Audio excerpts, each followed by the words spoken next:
Good morning. Have you ever had a really tough day? A day in which absolutely everything seems to go according to plan? Well, nothing seems to go according to plan. I had a day like that just last week. Everything that could possibly go wrong actually went wrong. My first meeting of the day overran by more than an hour, and the whole day went downhill from there. I missed an important appointment. I lost an important phone number.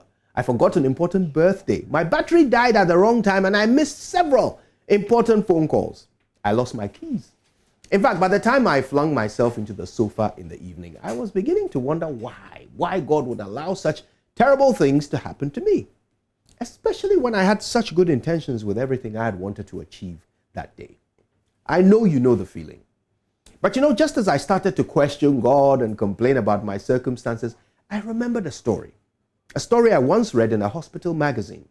Now, I hadn't paid much attention to it at the time, but like all the tools God gives you in your journey through life, it was tucked away in some far corner of my mind, saved for a day when I would need it. As it turns out, today is that day. You will understand why when you hear the story, which I'm retelling in my own unique way. Once there was a man who had a terrible day. Everything that could possibly go wrong went wrong. Feeling peeved, he took his complaints to God. God, can I ask you a question? Promise you won't get mad. God said with a smile, okay, I promise. So the man asked, God, why did you let so much bad stuff happen to me today? What do you mean, my son? The man was warming up to his theme. Well, God, first, you made me wake up late. Then my car took forever to start. At lunch, they made my sandwich wrong, and I had to wait for another one. On the way home, my phone went dead just as I was answering an important call. And on top of all that, when I got home, I just wanted to play some soothing music on my sound system. But it wouldn't work. Nothing went right today. Why did you do that, God? God stroked his beard and crinkled his nose, and then from nowhere, a little notebook appeared in his hands, and he flipped through the pages until he arrived at the right entry. Okay, well, let me see here. The angel of death was at your bed this morning, and I had to send one of my angels to battle him to save your life. Now, the sight of two angels fighting, bro, is bad for your brain. So I thought I would let you sleep through that. That's why you woke up late. Now, I didn't let your car start on time because there was a drunk driver on your route who would have hit you if you were on the road at your usual time. Now, the first person who made your sandwich today had COVID-19. And I didn't want you to catch it because you can't afford to miss even one more day of work. Your phone went dead because the person who was calling you was planning to tell lies about whatever you said to her on the call. I made sure you didn't even talk to her, so you're now covered. Oh, and that sound system had an electrical fault that was going to trip all the power fuses in your house tonight. I didn't think you wanted to spend the evening in the dark, especially not after the kind of day you had had. The man was ashamed. I'm so sorry, God, he mumbled quietly. God gave him a friendly pat on the back and said, dude, don't be sorry.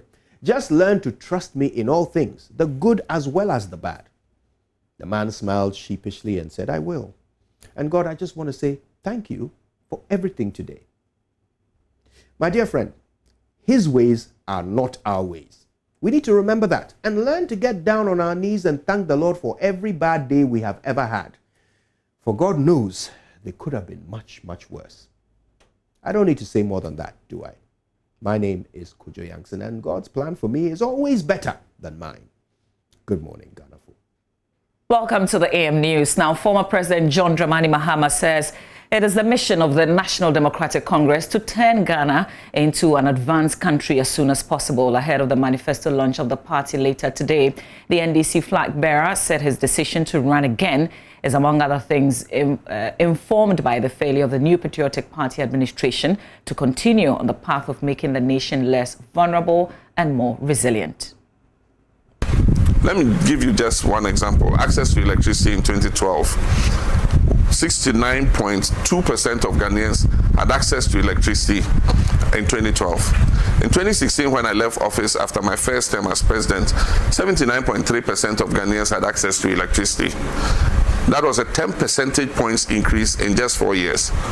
When I left the office, I was confident that the new government will continue from where we left off and deliver probably by now 90%, if not 100%, access to electricity.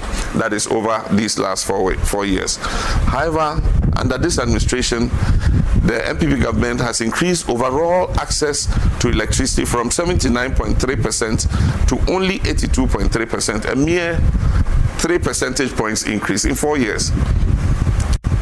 It is our sacred mission to turn Ghana into an advanced nation as soon as possible, and it is our moral obligation to be bold and to aim for greatness.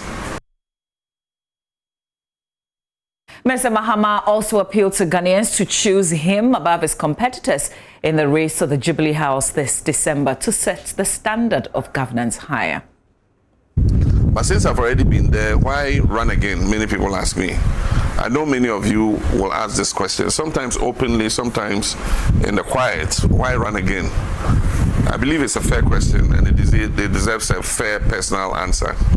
In a sense, our manifesto will provide that answer.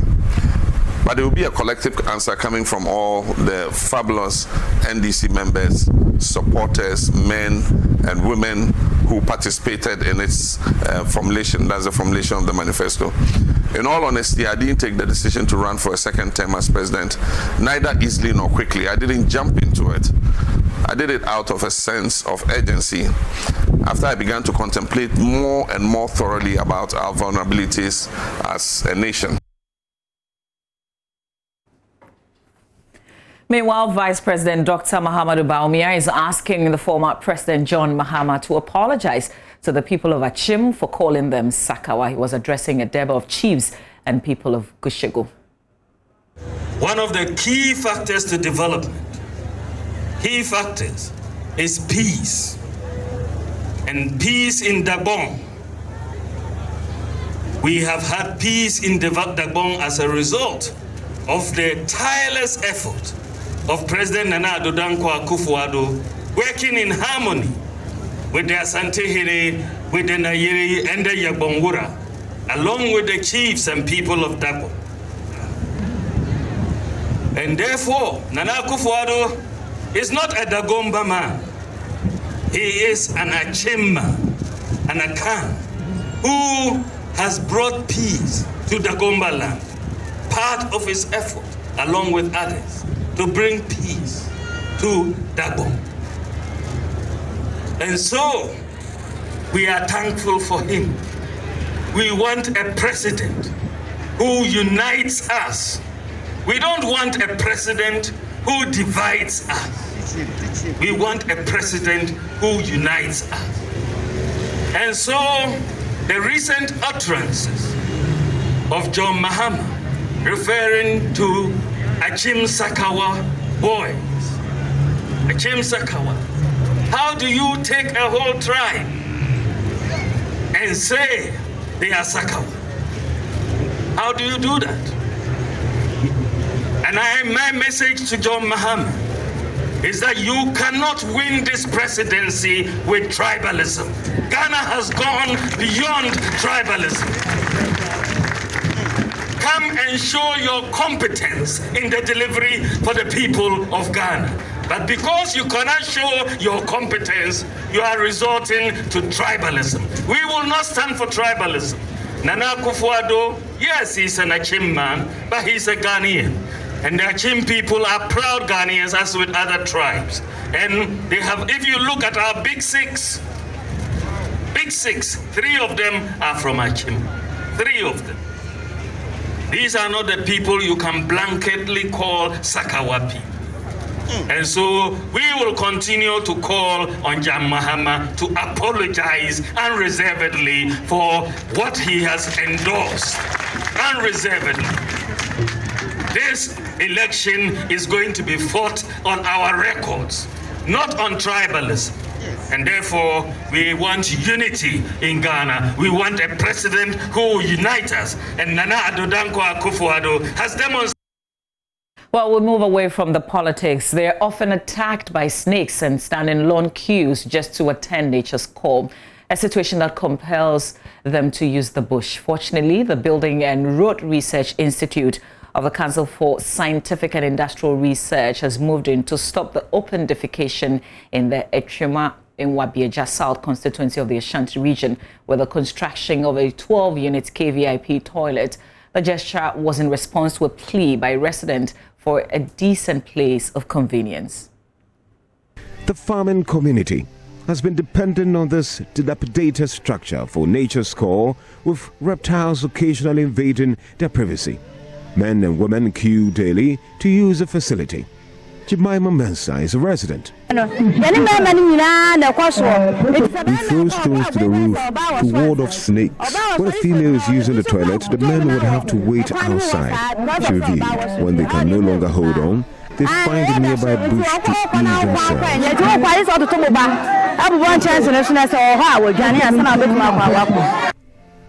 The Building and Road Research Institute, producers of Pozzolana cement and bricks, has been sourcing the town's rich clay deposits as raw materials for its production. Director of the institute, Dr. Daniel Sensu-Jambibi, says the institute is planning to build a brick factory there.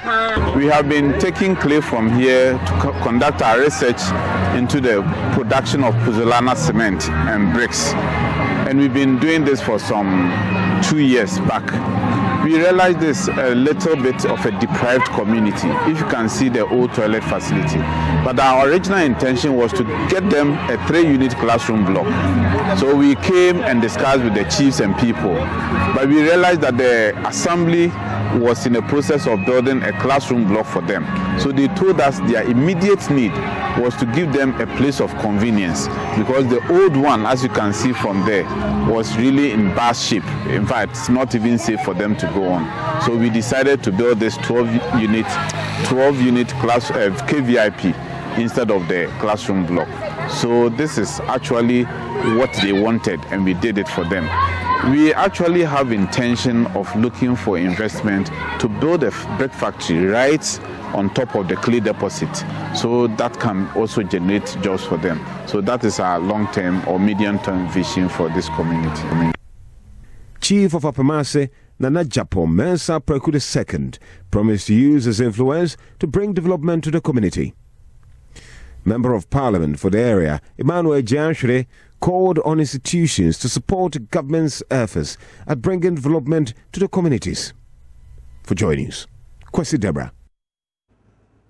Now, acting Upper West Regional Director of Health is worried a majority of WA residents no longer adhere to the protocols outlined by government to stop the spread of COVID-19. He says a survey conducted in the WA municipality revealed that only 30% of the people wore nose masks. 52% of public places had Veronica buckets for hand washing, while 56% of people who visited places with hand washing facilities were seen not washing their hands before entering. While he was speaking at the 2020 mid-year review meeting of the Ghana Health Service in WA, Rafiq Salam has more.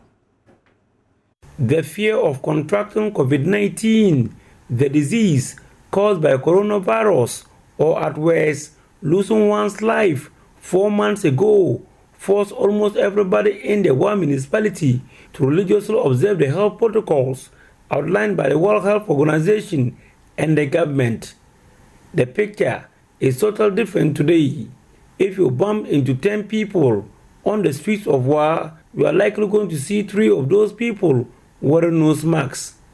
A more worrying picture could be seen at the WA Daily Market. They are simply not observing any health protocol in relation to fighting the unknown enemy. Speaking at the 2020 mid-year review of the Ghana Health Service, acting Upper West Regional Director of Health Services, Dr. Damien Ponyiri, expressed worry about a sudden change of events in the municipality. A rapid convenience survey among residents in the WA municipality revealed that only 30% of people were wearing face masks. 52% of public places had Veronica buckets with water for hand washing, and as high as 56% of individuals observed who visited places with hand washing facilities were observed not to wash their hands before entering. The Upper West region, as compared to others in the country, has one of the lowest recorded COVID-19 cases. Contact tracing in the past few months has greatly improved, and there is a significant reduction in new cases. Since the outbreak of the pandemic, the total confirmed cases in the Upper West region to date are 90, with 3 deaths. Currently, there are 0 active cases in the region.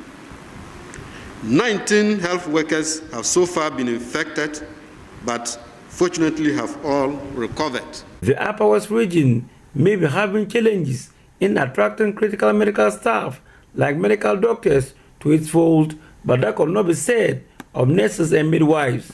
The only challenge they have is the disparities among the various districts. While a midwife to women in fertility age in Wa Municipal is slightly over 1:100, the same in Wa East is almost 1:1,000. The situation arises because some staff do not accept posting to certain areas and will do everything to stay within the regional capital. Government will soon implement a revised deprived area incentive package, which would greatly favor those who accept postings to deprived areas.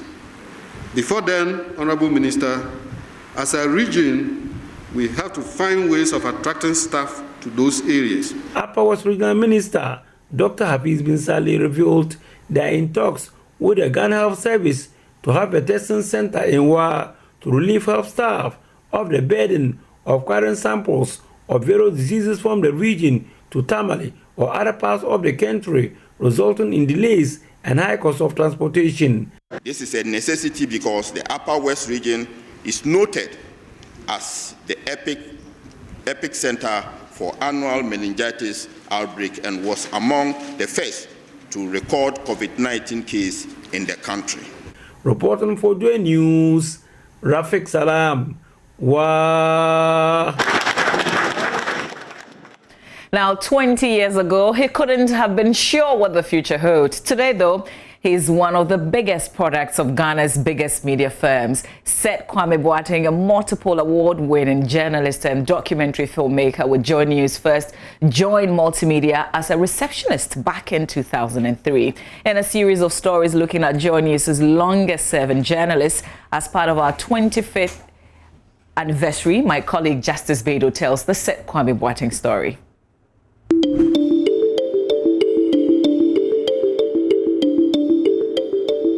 From grass to grace. This is the Seth Kwame Boateng story. I'm the last of 17 children. I went to Amankweti MA, Ajisu LA, and Kumasi Anglican Secondary School.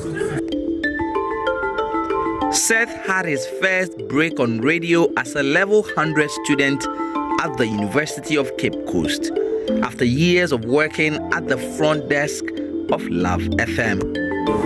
That was 2003. A guy stabbed his girlfriend. The girl died. And I remember calling Love FM. I called Love FM Saeed.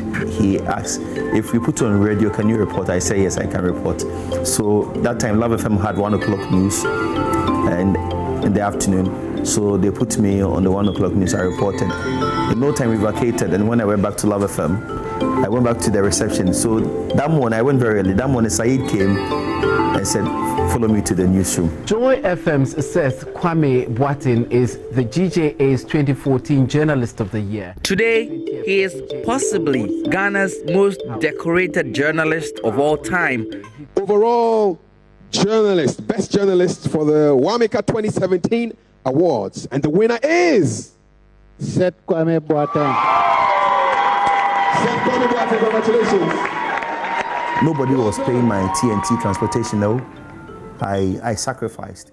With over 25 major awards in his name. When I'm on vacation, I'm Seth Kwame Boateng reporting from Love FM. When school reopens, I'm Seth Kwame Boateng reporting from Cape Coast. Along with hundreds of stories of change.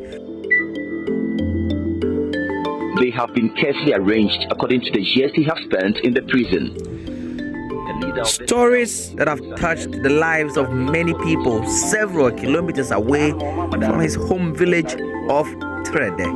With not even an inch space between them. I do these stories to trigger change because it's what I went through as a child. I keep telling myself that I don't want anybody to go through that. The boy from Amakom LA School has traveled around the world on journalism assignments covering Ghana's presidency under Atta Mills and John Mahama.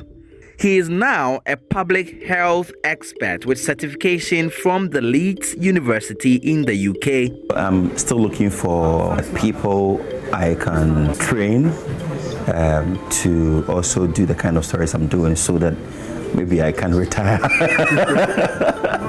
A receptionist 17 years ago, a multiple award-winning journalist today. Seth Kwame Boateng's slice of the Joy FM at 25 cake. Justice Baidu, Joy News, Accra.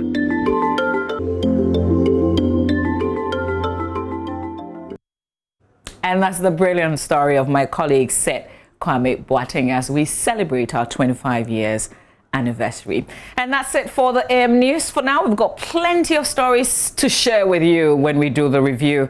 My colleague Joseph Akable will join me for the review. Stay with us. It's right after this.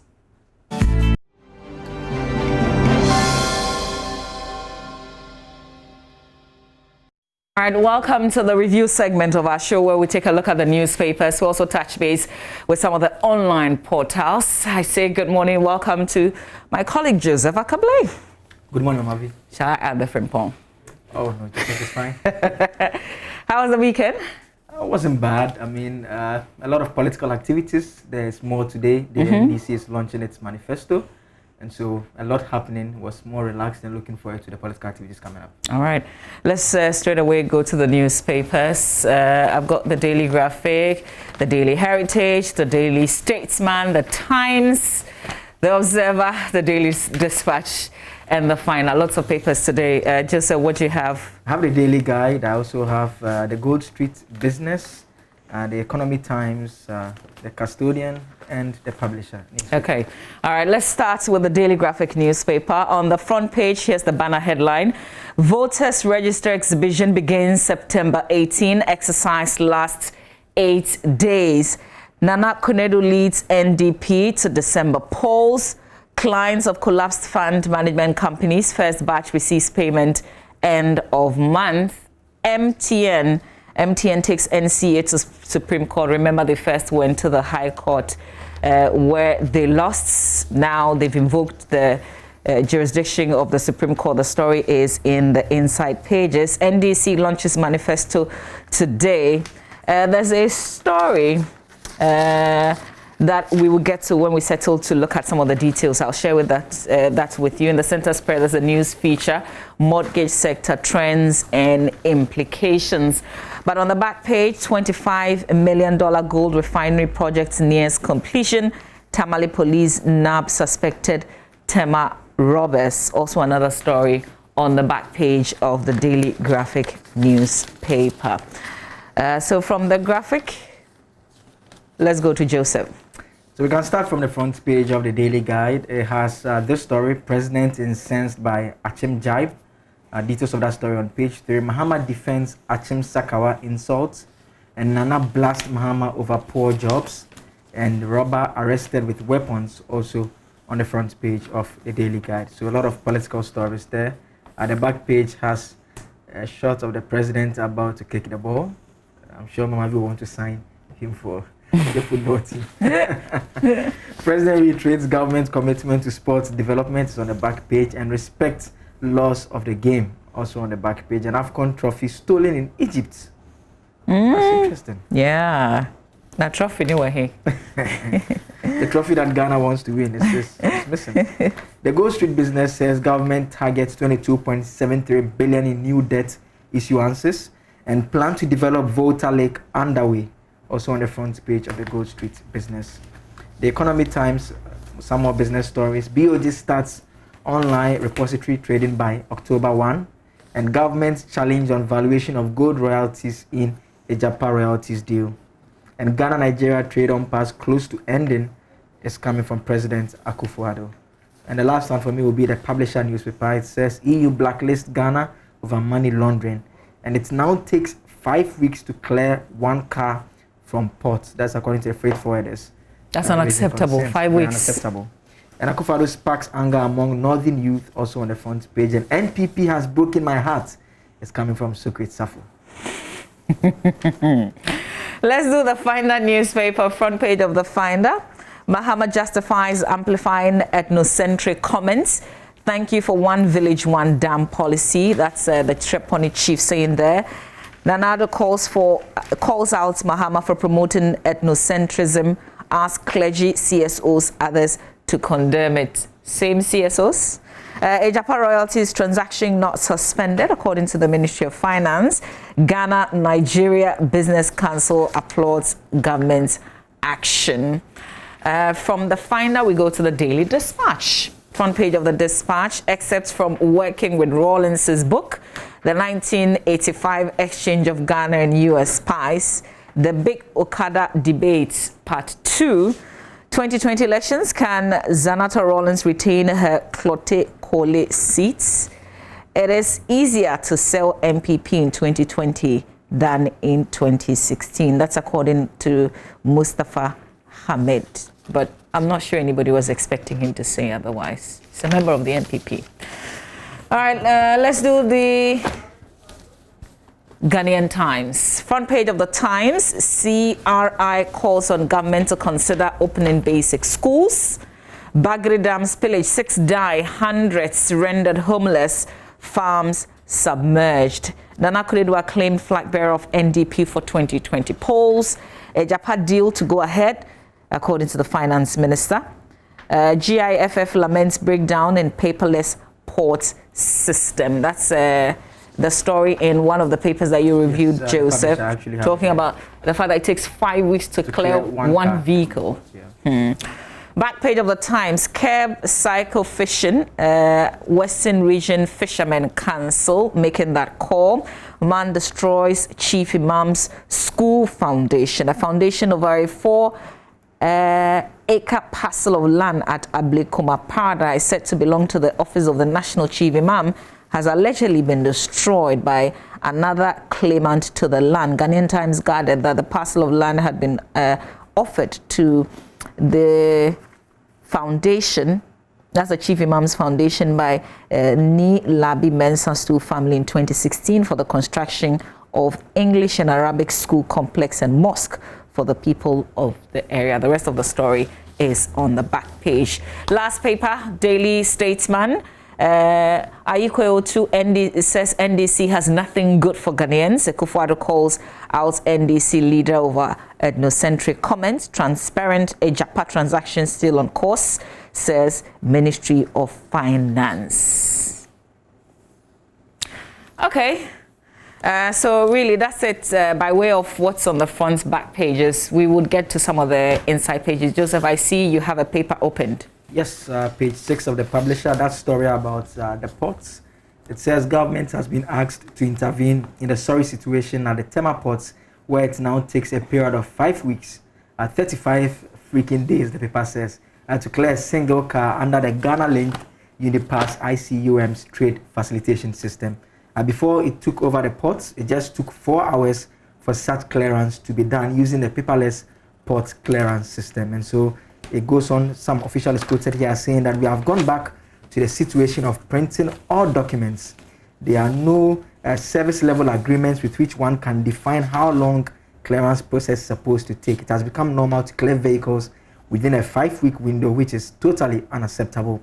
And so it goes on to say that the GIFF pointed out further that under the Ghana Link system, the call center has virtually become non-productive as agents move from the Ghana Ports and Harbour Authority towers to the Customs Long Room and to Nick Hotel in search of solutions to problems. So this cannot be normal, and this report goes on to say. And so we had a system that was being brought in, and when it was being introduced, concerns were raised about the relevance of it, and the argument was made that it was to make things easier. And the point was advanced then that, we already had a paperless system that was quite effective. And so it's quite worrying to hear from people who are involved in the sector say that it's actually now taking 5 weeks to clear one car from the port. And you can imagine how it affects businesses, the loss of revenue, obviously, because people will not be getting their goods quickly onto the market to sell them. And so it affects a whole chain of productivity within the sector. And I think this is one story that we need to obviously pay attention to and demand some answers and more or less an assessment of the system that we've implemented so far. Because if this is the situation, then we are best to go back to the system we had previously. Absolutely. Let's do page 13 of the Daily Graphic. There's a story. This is the gender column. Over 60% vulnerable, poor in Greater Accra region homeless. That's according to a survey. It says data collected by the Ghana National Household Registry has indicated that over 60% of vulnerable and poor persons in the Greater Accra region are homeless. The survey indicated that the homeless, together with their children, numbered 50,266. Majority of the vulnerable individuals slept in kiosks, markets, uncompleted structures, and on the streets. Other sleeping points are bus and lorry stations, chop bars, drinking spots, and beaches, with a very few of them sleeping in compound houses, mostly in overcrowded rooms.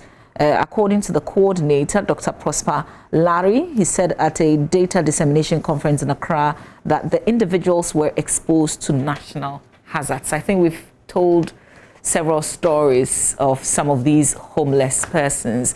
Sometimes we don't draw our minds to the fact that not everybody has a home. Not everybody is sleeping in a comfortable bed in a home, or even waking up this morning to use a bathroom and a toilet, a decent bathroom and a toilet. But I wonder what can be done with this exposure, because this is something that we know, except that we talk about the lack of data. Now we have a survey, we have a proper data.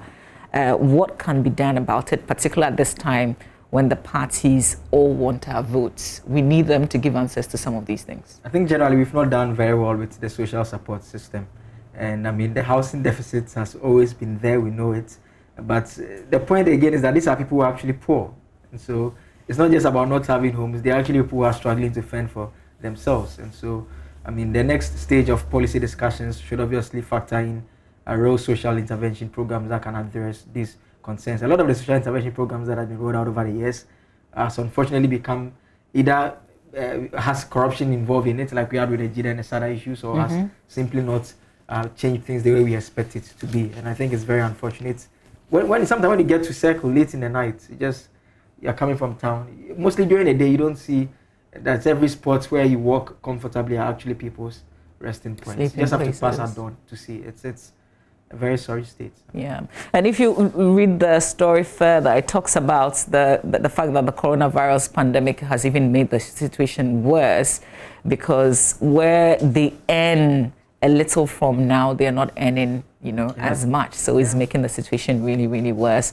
And the whole idea of, bringing the survey, according to the coordinator, is to get social intervention programs, like you said. But how many of these programs targeted at these persons actually reach them? Yeah, that's true. Okay, so you can further read the story in the Daily Graphic newspaper. Any other stories of interest? I think the NDC story, unfortunately, is not in the papers that I have. Oh, the manifesto launch. There's a headline on the front page of the Daily Graphic.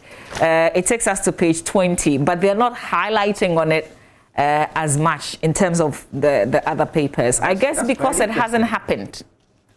Well, could it be because it hasn't happened? But the fact that it's going to happen is also big. Yes. I mean, this is the party most likely to take over government, and so depending on how the votes go, obviously, if you compare them to the other parties, and so their it's either MPP or NDC. And so their solutions are very relevant to any discussion. And I saw a statement from Mr. Mahama's office explaining why he wants to come back. He said people keep asking either silently. I'm sure you've asked that question before. So you either ask in your head or you ask it verbally why he wants to come back. I'm not sure I've asked that question. Because he says he's been there, he's been vice president, he's been president, and so he's sure people would ask why he wants to come back. And the answer is... But it's good that he's addressing it, because people ask, what's the answer? The answer is that, I mean, there is a social infrastructure deficit, a huge one.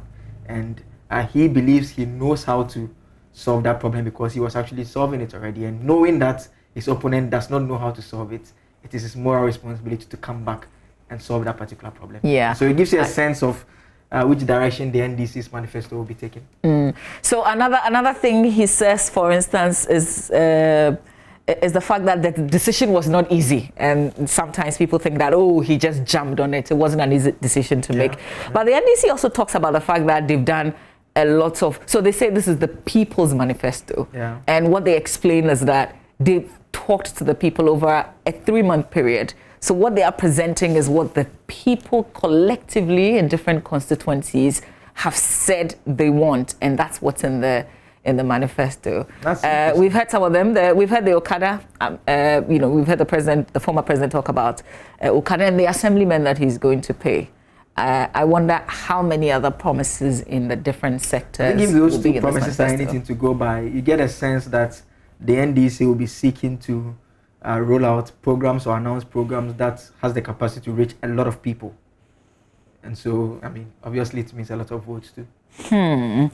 All right, but we still ask the question, are these just promises to get the people's votes? We asked for issues. We called for us to have something to talk about. Now they're giving us something to talk about, but are these things realistic? Are these things, or will these things go a long way to help us, help the economy, improve the economy? And we should be looking at the promises in terms of what problem it seeks to solve and whether it's actually a genuine problem or it's a case of getting the votes. And so that is how the conversation should be shaped. But I want to read this to you. It says, I know how to do it. Part of it I've already accomplished. And since I know how to do it and the current government doesn't, I feel I have the moral duty to ask for a second term. This is not about me. It's about Ghana and Ghanaians. You know what? I like this statement. I like this statement. I think we have come a long way and we have improved. I like the fact that somebody explains why they're doing something. Yeah. I mean, I appreciate it. All right, so we will be bringing you, of course, extensive coverage and conversations around the manifesto launch, which is later today. You know, we've got the best team assembled here at Joy News, so trust our coverage. Ahead of that, we've got a conversation on the AM show right after sports. Let's do, before we go to myjoyonline.com, page 3 of the Ghanaian Times, some crime-related stories. This page is noted for these stories. But there's one that's of interest, fake national security operative grabbed. So this is a guy who is not a national security operative, but carries himself as such. And he makes money out of people. A bit of what the paper is reporting. Personnel of the Revenue Assets and Border Protection Units of the Office of the President on Friday arrested Prince Kafui Wosoye, a man with no fixed address, suspected to be a fake national security operative in Sogakofa in the Volta region. The suspect allegedly posed as a representative of the president for several months and succeeded in taking huge sums of money from unsuspecting members of the public with false job offers. He was also said to have stopped vehicles and carried out searches on them on highways in various parts of the country and demanded money from the occupants. You can imagine the number of people who paid, perhaps all the vehicles that he stopped. So a leader of the team that arrested him disclosed these to the Ghanaian Times, and the suspect was nabbed with assistance from the Sogakofa police when he turned up at the Ghana Revenue Authority and the Ghana Immigration Service barriers in the town to introduce himself as an appointee of the president assigned to deal with, and that's in quotes, customs and immigration officers at their duty posts. The suspects resisted arrest, injured one policeman, and left the office bleeding profusely before he was finally handcuffed. That's a very brave man right there. There's more to the story, including his picture. It's still a suspected case. So you can take a look at the paper and look at his picture. If you think you have some information, you can contact the police now that he's been arrested. But how many of these people go around carrying themselves as national security operatives and we can't even ask them anything? We've seen that happen a lot, even during the voter registration exercise. I mean, where someone was pointing a gun at an armed military man as well as a police officer. We also remember the Neil Antivanderpoy story where he said, according to him, 2 of the individuals are persons who claim to be national security operatives. I think we need to, the national security pede architecture, it's not supposed to, you're not supposed to be people who walk around, do the work that the police people and the others do.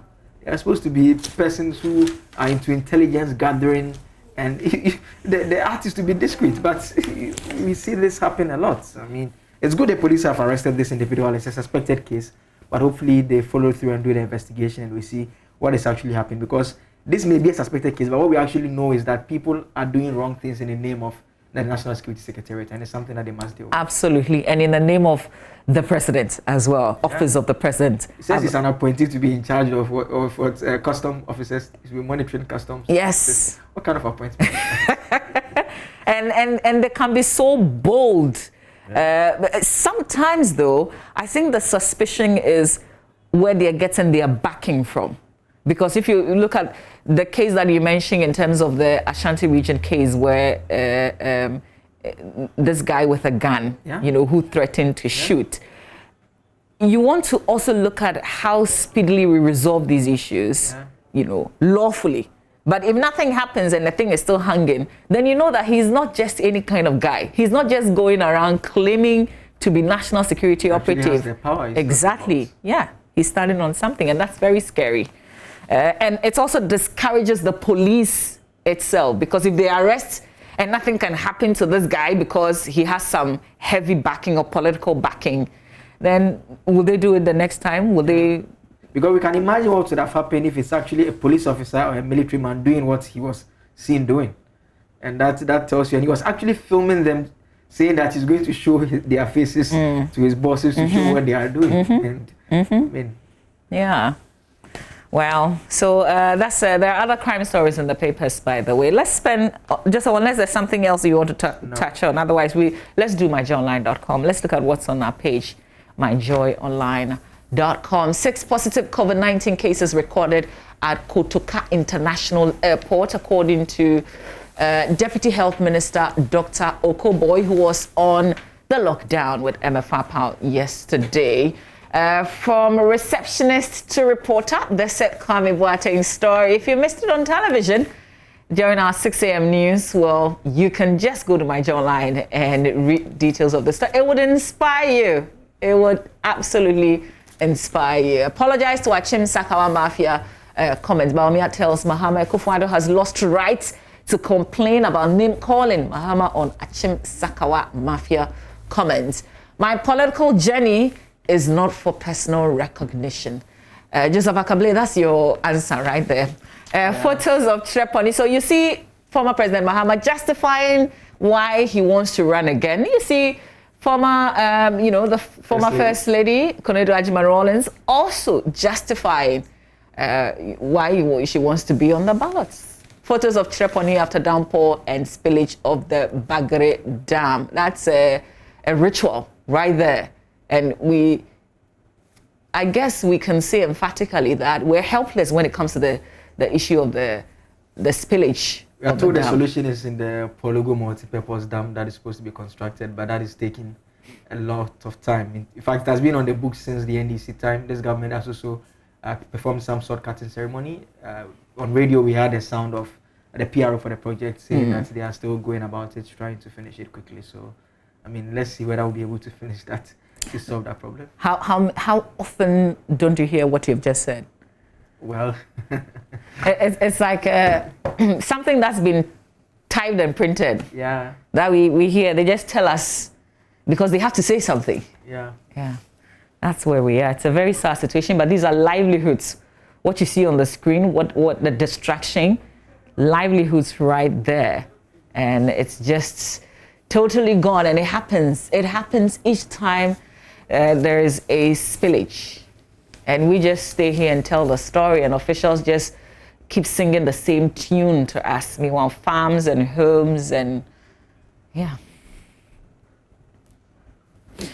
So you can catch up with details of that on myjoyonline.com. There are other stories there, though. So let's go back to the page and let's tell you the rest of the headlines there.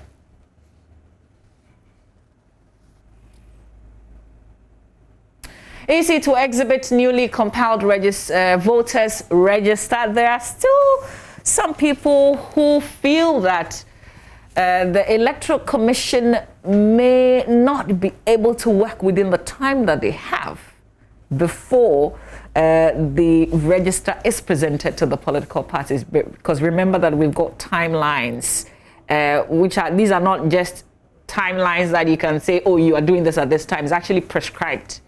So we're still waiting to see. There are people who doubt that they can meet all these deadlines that they have. But they've announced the dates for the exhibition. It's 8 days, begins September 18. The fact that you've registered doesn't mean that on election day you find your name there. So this exercise is for you to go and check, indeed, if your name is in the register. Samira Bawumia warns against voting for any other candidate but Akufo-Addo in general elections. And no MMDCE has the right to give out lands for community mining. That's a chief warning there. You can click on the story and read the details. Akable, just before we leave. Yep. How does today look like? I know we are all looking forward to that manifesto launch. There's a story which we gave you the headline, which is the NCA going back to the Supreme Court from the High Court. That's a big one. It's a major issue, and MTN, it's good once they disagree. I mean, they are going through the legal process to try and have the Supreme Court set aside the High Court decision which backed the NCA's tag of MTN as a significant market player. And so that is what they are seeking to set aside. It's an area of law that is not very common here in our part of the world, more of antitrust issues and stuff. It's not very common here, but it's good that we have such a matter and to have the Supreme Court being asked to have a bite of it. I think I look forward to the Supreme Court judgment to see how this would go. Okay, well, significant market player, huh? Somebody will say, but if they say you're a significant market player, why are you fighting it? Well, it's got implications. It means they can touch you in many ways. So you can, if you're interested in the story, you can read on. But this is where we have to end the review. Joseph, thank you very much for doing the review with me.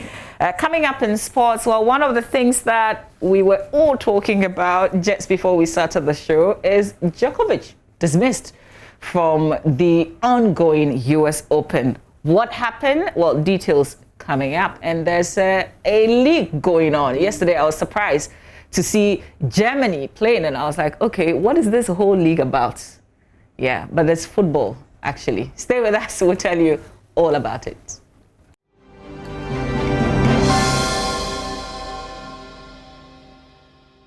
Hello, good morning and welcome to AM Sports with me, Oreku Ampofu. I hope you had a fantastic weekend.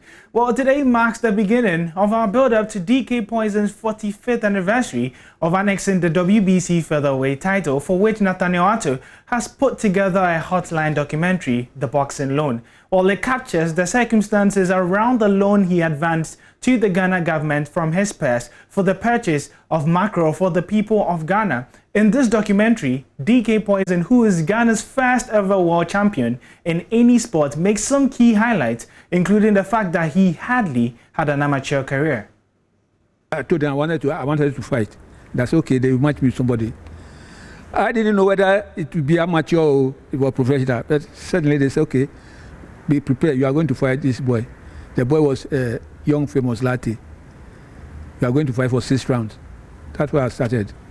Straight away? Yes, and I won. Wow. Wow. So I didn't fight. Wow, that's interesting. Yes. Wow. And that is my maiden fight. I won. Continue winning until the time I reach a limelight. I see. Now, did you feel at any point that you needed that foundation in amateur boxing when you started having regular fights? No. I've been telling people that I'm destined with boxing, honestly. Nobody told me the basic, like I said, I started my own board on our backyard. I erected poles. I went and bought the soldiers, the bag that they carry. And I stuffed with sand, shot us, and that's where I started it. So nobody taught you how to fight? Yeah, so I have a friend, when I started, family business, family say, you are educated fellow, and you want to indulge in how do you call it, this vagabond's business, that word. You attend to them instead of to go and find some collar job, big job to do. So there was this thing between us, so I have to leave the house. I see. So I left the house and went and lived you as a friend. Okay. And you were certain, and you were certain that boxing was what you chose and what you wanted to do. Yes. So when I went and stayed with a friend. The documentary Boxing Loan would be airing live on the Joy News channel this September, and we'll be providing the exact date much later. But let's now talk some sports infrastructure development, because Ghana President, His Excellency Nana Akufo-Addo, has commissioned the newly constructed AstroTurf at the University of Professional Studies in Accra. There's more in this report. The ultra-modern facility, which costs around 4 million Ghana cedis, has a FIFA standard pitch, 5,000 seating capacity, floodlights, changing rooms and offices for the university's sports directorate. At the unveiling ceremony, President Akufo-Addo said the project is one of the many facilities constructed by government to facilitate sports development in the country. Government, through the Ministry of Education and the Ministry of Youth and Sports, is committed to promoting sports in our schools and is fully supportive of corporate initiatives in this direction. The provision of the requisite infrastructure to this end is critical if our nation is to regain its pride of place in sports on the continent and the world. With my assumption of office, a total of 68 sports-related projects have been undertaken, of which 12 have been completed and 56 still ongoing. The UPSA AstroTurf was constructed by Wembley Sports Construction, leaders in the construction and management of artificial pitches in Ghana. Robert Coleman is CEO of the company. One of the things or the challenges that we have as a country is that we are quick in construction, but when it comes to maintenance, we don't maintain our facilities, and that's what Wembley wants to walk away from. That's the major reason why if you go to Kotobabi as at now, the pitch is still fresh. So we submit a maintenance plan to them, we adhere to it. We also make sure that the football booths that people come and use on it don't have the asphalt and all that, so that the lifespan of the pitch will be enhanced. So I can assure you that when it comes to maintenance, I as the chief executive of the company will ensure that any AstroTurf that we construct, we make sure that we maintain it properly so that the lifespan will be achieved and the image of the company that constructed it will be maintained and also enhanced. Former Ghana midfielder Larry Kingston, who was one of the guests at the unveiling ceremony, underscored the importance of artificial pitches in football talent development. For me, I think it's a very good thing that we have it here in Ghana. For me, I think it's very important for all regions should have, every region in the country should have something like this. I think it's going to help our football development very fast. I will advise the corporate bodies and the government to make sure every region have this type of AstroTurf. For me, I think it's going to help them a lot.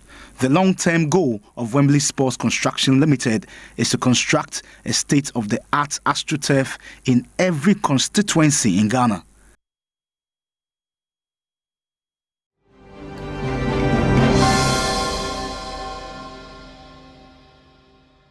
Of course, it's your election headquarters. We're talking the NDC's manifesto launch later today. It's been touted as an all-inclusive manifesto. What should we expect? How is our coverage going to be like? We're touching on some of the issues and trying to find out how the NDC intends tackling these. This is the document that they're intending to bring to us, the people, so we can give them a vote. My guests, Peter Boamo Otokono is the Deputy General Secretary of the NDC. Evans Mensah is head of our political desk here at Joy News. Dr. Alidu Seidu is a political scientist. We'll be joined by an economist later on in our conversation. But gentlemen, good morning to you. Thanks for joining us. Good morning. Good morning. Great. Let me start with you, Mr. Peter Otokuno. Help us appreciate what has gone into this manifesto that will be outlawed later today. Well, first of all, thank you for having me. The manifesto we are about to launch today is a collection of various ideas from the mass of the people, and that is why we have dubbed it the People's Manifesto. Following the announcement of the committee last year, I'm sure you will recall, the committee announced that we would be picking memoranda from the public, and any individual who is in this country or beyond the borders of this country who sees Ghana in a particular manner and has some ideas or aspirations that he thinks that Mother Ghana should possess, that person could bring in a memorandum or a memorandum to the committee, and the committee would consider. We received several hundreds of thousands of comments from both Ghana and abroad through email. Some were bringing hard copies to the office of the General Secretary, and so on and so forth. And every single one of them, was considered. And so the documents that we have is a collection of the people's own aspirations. And so what we are going to launch today would be a document that tells the story of what the people want. So this is the most inclusive document or inclusive political document that has ever been created in this country. And we think that it will be worth it, considering how much Ghanaians have waited for this document. The much awaited document will be out today, and some of the issues have already, been mentioned by the flag bearer, and you have seen how the public response has been. Most of them have become public bangers, and everybody is following them because it came from them. We believe that if you want to govern and govern effectively, if you want accelerated economic development, accelerated infrastructure development, nobody can do it better than the people's own way of doing things. And that is why we used that particular approach to prepare this People's Manifesto. Let's just follow up on that. Let me come to you, Ms. Ali Duseidu. He's talked about some of the promises we've heard, the legalization of Okada, for instance, the paying of assemblymen. Are these, just promises? Is it just something for the people, or this is something that can truly be implemented that will help the nation in the long run? Thank you so much. I think the NDC is creating a document, a manifesto in these elections that is quite different from other manifestos we've had in the fall for public in terms of methodology. Because when they started this procedure, they actually, like Peter Otokuno said, they actually asked every meaningful Ghanaian to submit their challenges, problems, and aspirations that they want the NDC as a political party to address. And indeed, the committee was set up to move around the country to document some of these things. So it opens up to the public a kind of manifesto that reflects their wishes and aspirations. So I will really be very, very happy to read it and see how it has been able to capture the views of the people. So riding on the back of this, I believe most of the issues that have really been put out there are issues that reflect the needs and the wishes of the people. But indeed, the NDC, from what I have heard so far, is actually pitching camp to their root of social democracy. The whole concept of social democratic ideology is to care for the people, go back to the people, understand their wishes, and give them the opportunity to be able to realize the kind of lives that they really want to live. So most of the promises that have come up so far are promises that resonate with the core philosophy of caring for the people, the core philosophy of being each other's keeper, the core philosophy of providing those concepts of justice, the core philosophy of actually looking beyond just the needs of the people presently, but giving them a kind of hope in the future. So broadly speaking, from my own assessment of what has already been thrown out there and the kind of methodology that was used to put together this document. It's something that gives me fresh hope. And I really want to see the real document, and then it will be opened up for further interrogation to see whether these expectations are being met by what is going to be outdoor today. It's disappointing that this is coming out now, though. If you look at even the two political parties that were having their manifesto at a time like this when it's so close to the election itself, how much time would the people have to be familiar with what all that is contained in the manifesto? Yeah, so under normal circumstances, we should have had these things coming up very early, maybe at least not less than a year to the electoral process, so that discerning citizens can interrogate, scrutinize, and carefully reflect on some of the promises. And then based on that, we should be able to see how that promises reflect the aggregated interests of the Ghanaian voter population. We see whether these promises are implementable or they are just populist rhetoric and all those things. So, but if it doesn't come early, just maybe 2 or 3 months to elections, it becomes very difficult to do that kind of proper scrutiny and analysis. But that shouldn't mean that we should underrate the curiosity of Ghanaians. Ghanaians are very curious, very discerning now, and with the help of media houses, a lot of scrutiny will be done. The NPP just launched theirs not long ago, and people were able to do that element of scrutiny, came out with a kind of contestations of ideas, but also maybe underrating the kind of feasibility of implementation of some of these policies. It would have been good idea to come early, but that doesn't still mean that people won't interrogate it. People will interrogate it, become a subject of discussion, and where people see that some of these manifestos are actually more populist than practical, they'll flag it out. So I still think there's time for both the media, civil society, and Ghanaians to be able to look at it, regardless of the very limited time that we have, and to be able to open the eyes of Ghanaians to see which of these manifestos is the best and which can address their core needs as citizens. Let me bring in head of our political desk here at Joy News, Evans Mensah, who essentially will be taking us through the coverage. But before that, Evans, let's look at the significance of the venue for this manifesto launch. We saw the NPP do it in Cape Coast. The NDC is doing it here in the Greater Accra region, swing regions. What's the significance of them holding the manifesto here? It's very significant also because for the NDC, this is the second major event that they are having here in the Greater Accra region. It tells you a story where they are putting their eggs. They're putting their eggs, of course, and rightly so, in the basket of Greater Accra. They took the outdooring of their vice presidential candidate here in Greater Accra. They are doing a manifesto launch here in Greater Accra. Greater Accra is going to play a massive, massive role. I mean, in terms of, if you look at the voter register, which was recently compiled, again, Greater Accra has the largest, voter population in the world, in the country. Also, it's a swing region. Many important, interesting constituencies that, again, swing as well. And so it is very, very appropriate for the party to be focusing quite heavily on wooing voters over in Greater Accra. And I guess there must be a thinking behind bringing all these major events for the party into the Greater Accra region. And also, if you look at Joshua Alabi, who is a stalwart in the campaign, it was chosen as a to lead the campaign going forward with the GM.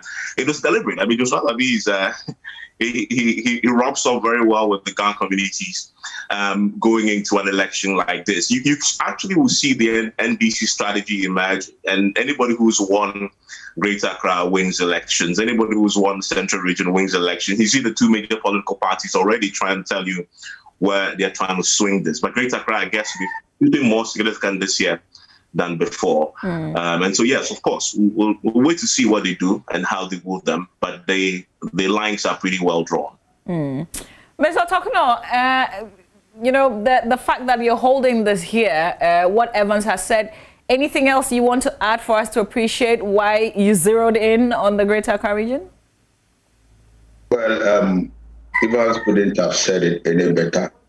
We had several considerations on the table.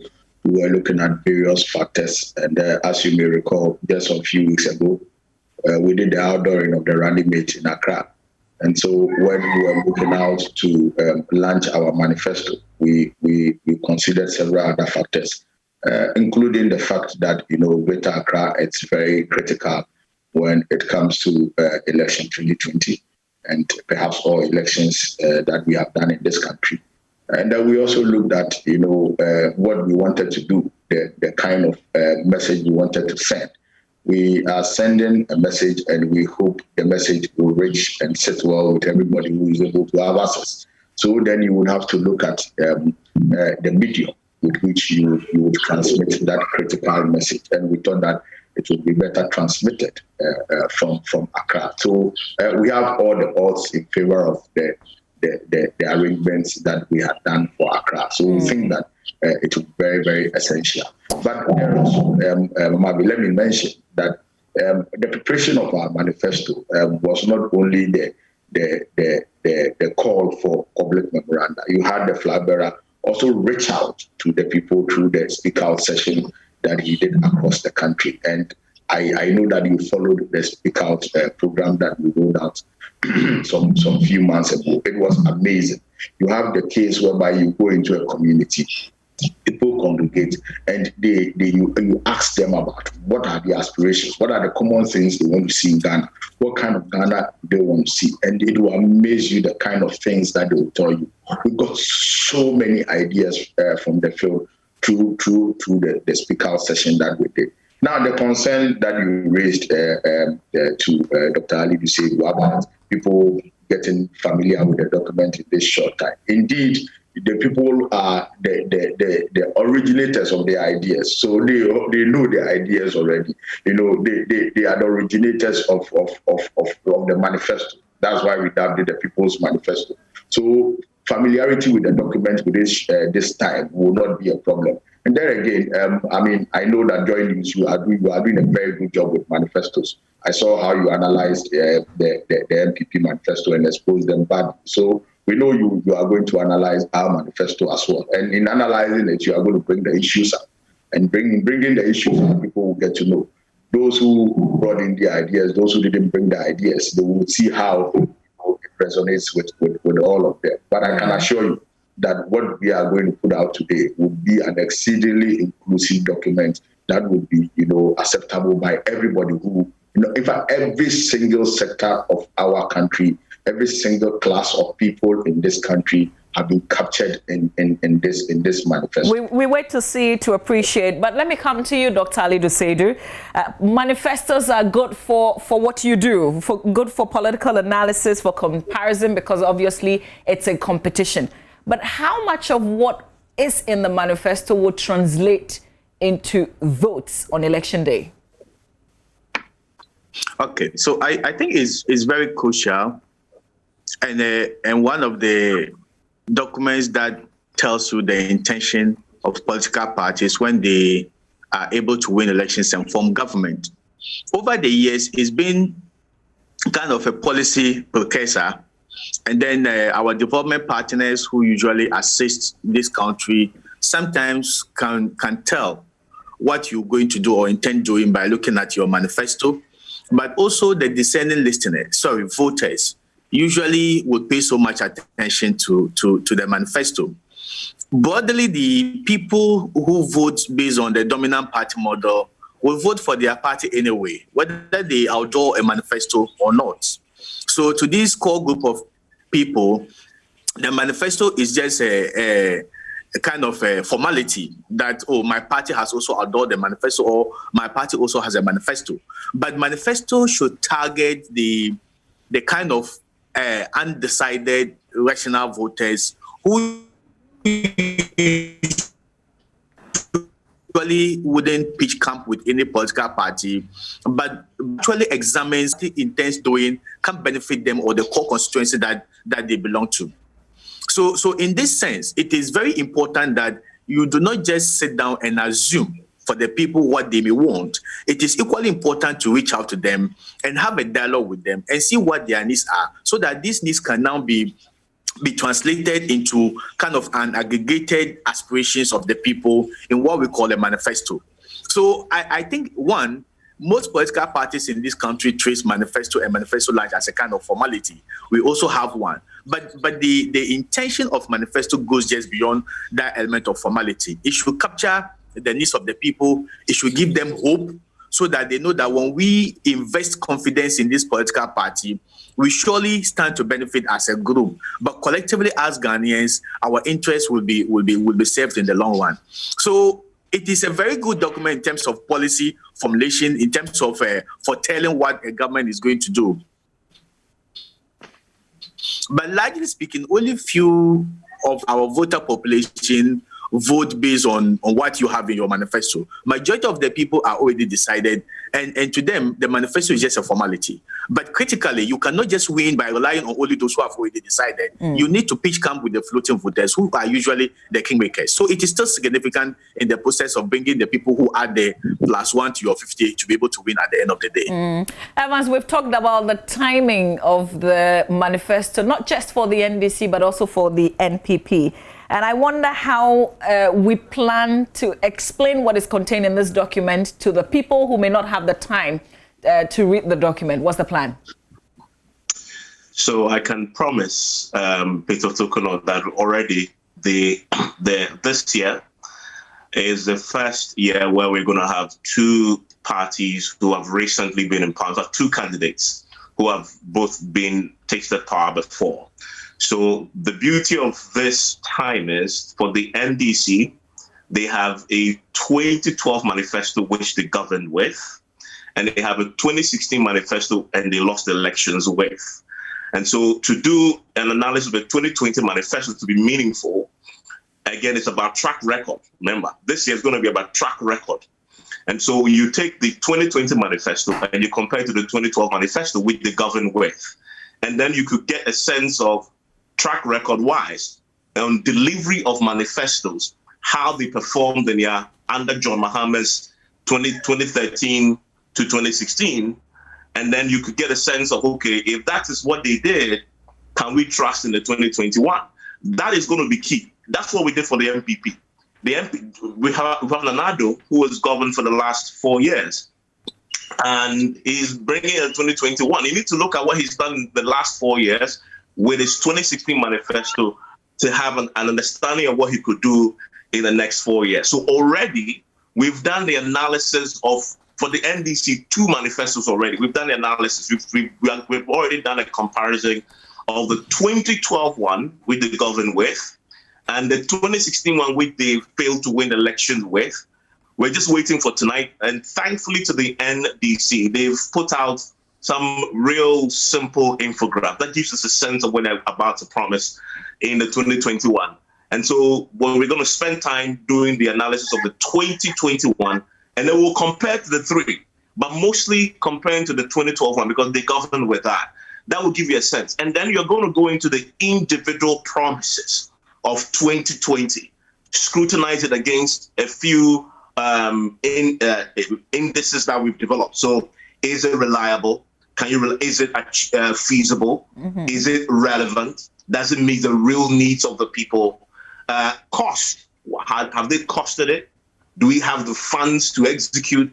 All these will come into play when you take the individual promises after you've done the track record comparison of the manifesto. So that's what we're going to do. Already, we've done the 2012 one, done the 2016 one. We're just waiting for this one to be launched tonight. Okay, that's great. Mr. Peter Tokono, help us appreciate how this is going to happen later today. What's the plan?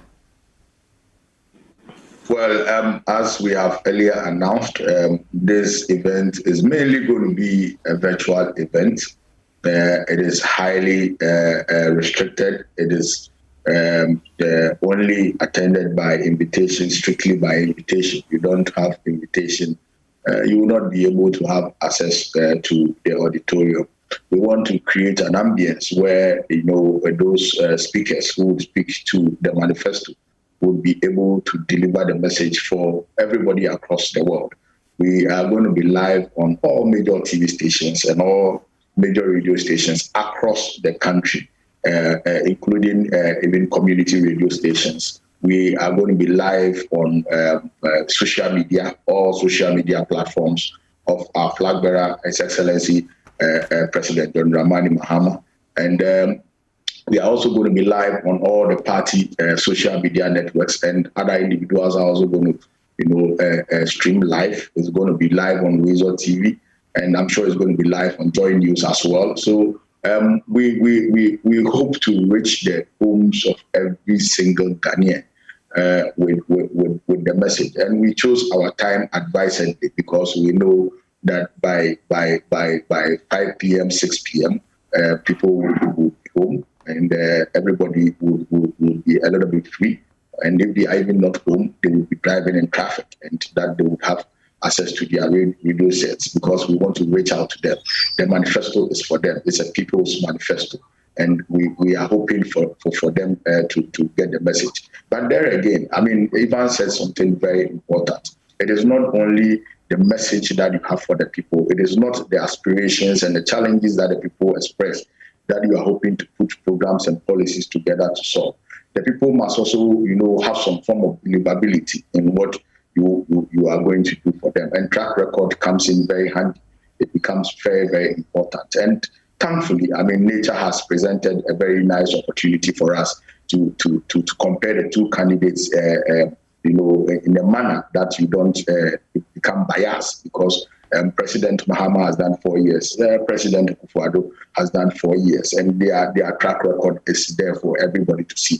So it helps to, project, or if you want to extrapolate, the believability that one can draw from the policy documents that we are putting out, sector by sector. So what you have said in the past and what you have been able to do in the past, and what you are saying, whether it will be accepted. Then the feasibility of those promises are also very important.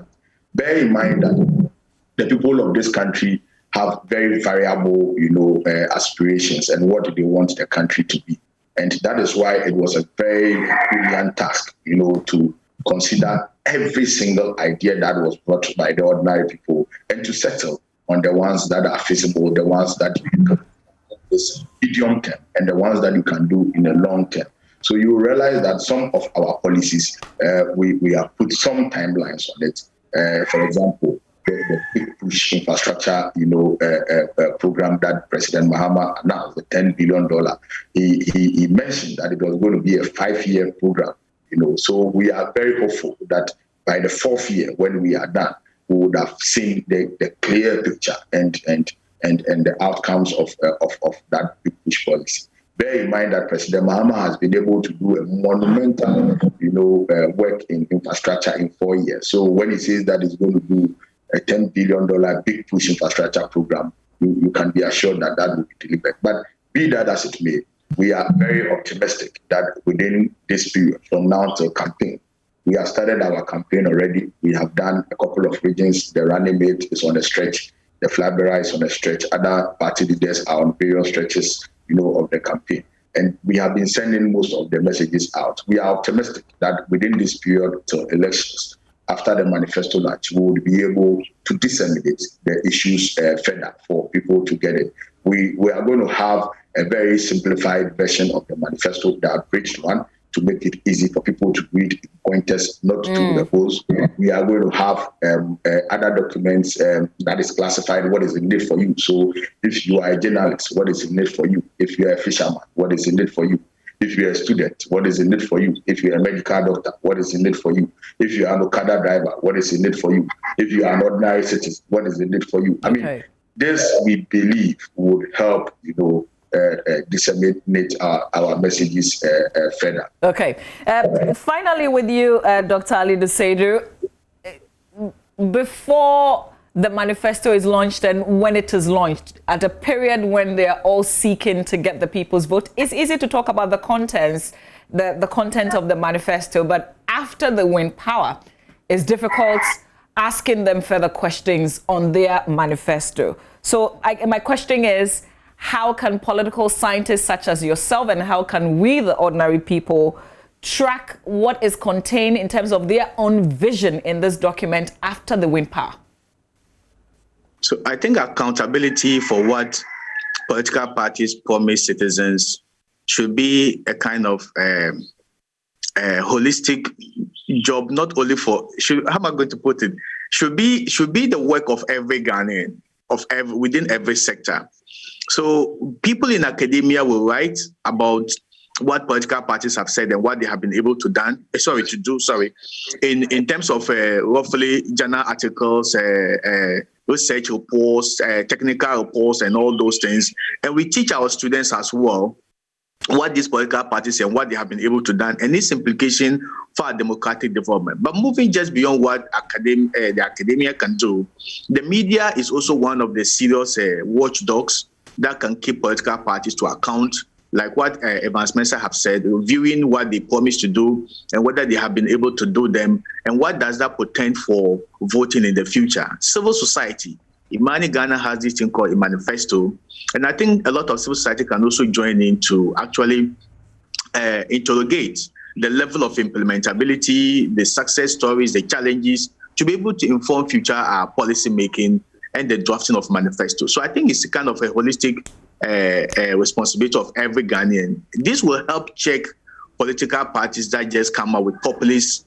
rhetorics to win elections. And it also opens up the eyes of Ghanaians to what the reality of politicking, but also doing proper politics in the run-up to every election. So I think once we are able to stand steadfastly in seeking accountability from political parties, it may shift their focus and intentions when they are doing manifesto. Oh, as for Ghanaians, let's just leave it 3 months to election, they will throw it out there, and then when we win elections, we do whatever we want to do. No, we are going to make sure manifesto promises actually matches and reflects on the policies that are promised and implemented when they have the chance to win political power and form governments. Dr. Ali said, don't leave me yet, just stay with us. Evans Mensah, help our viewers appreciate how we intend covering this event later tonight. So again, we are partnering with Imani Africa for the coverage of tonight's event, and because of the expertise they built in this area, analyzing manifestos across the sub-region. They've done analysis of manifestos in Liberia, in Ghana. They have the manifesto that we all know has great credibility. And so we are tapping into their expertise. We'll start at 4 because the NDC plans to start at 5, because there's a lot to get through. This bit about our coverage comes back to the question you asked about: do we have enough time to analyze the NDC's manifesto, seeing that it's coming less than 3 months on election? What we've done is we didn't wait for the manifestos. We've been tracking the promises that the candidate has been making on his campaign tours, because it will be pretty strange for him to be making promises on the campaign platforms that somehow is missing in the final document when it's launched tonight. And so we've tracked a few, we've put it together. So we have a fair idea what it's going to be. And so we're going to start by sort of highlighting the promises, in a sense, what our expectations will be of the final document. Once that is done, our Imani friends will join us and do a critique of John Mahama's track record when it comes to manifestos. This is leading up to the event itself. Look at the 2016 document, 2012 document as well, highlighting some very fascinating areas that Imani has isolated for us to look at. We'll cover the event itself and then come back and do a post-analysis of what we've heard. And we're expecting that the document will match the promises, and we'll tell you what we think about some of the promises that we'll hear in the manifestos. And then obviously we'll end by analyzing the Greater Accra contest, which of course we've talked about on the show. And we'll also be trying to match it with people's aspirations as well. Other civil society organizations have done a great job in putting together what they call a People's Manifesto, which the NDC says their document is. Send Ghana has done the document, and they traveled across the country to put that together. This is an independent CSO document or people's aspirations. Is it matching with what the NDC, for example, is putting forward? CDD has another document also with the manifesto project, also has some very interesting ideas in there.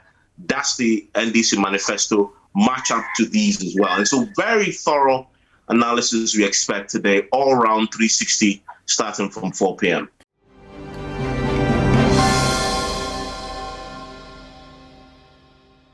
Gentlemen, stay with me. I want to move quickly away from the manifesto and talk about former President John Mahama, reposting content that has largely been described by the NPP as ethnocentric.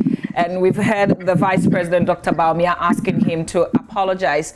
Dr. Halidu Seidu, we thought that this year at least, we will be talking about issues. We've just been talking about the manifesto and the content, all expecting the content of the NDC manifesto. Where does this latest issue leave us? I'm so glad that our democracy has been moving away from politics of insults to politics of issues. But you see, every election has a multi-pronged approaches. You see, the basis of political parties are energized differently.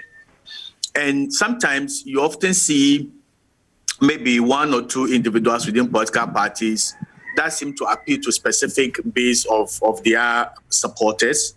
And they may say some things that do not inure to the broader consultation of our democracy moving forward.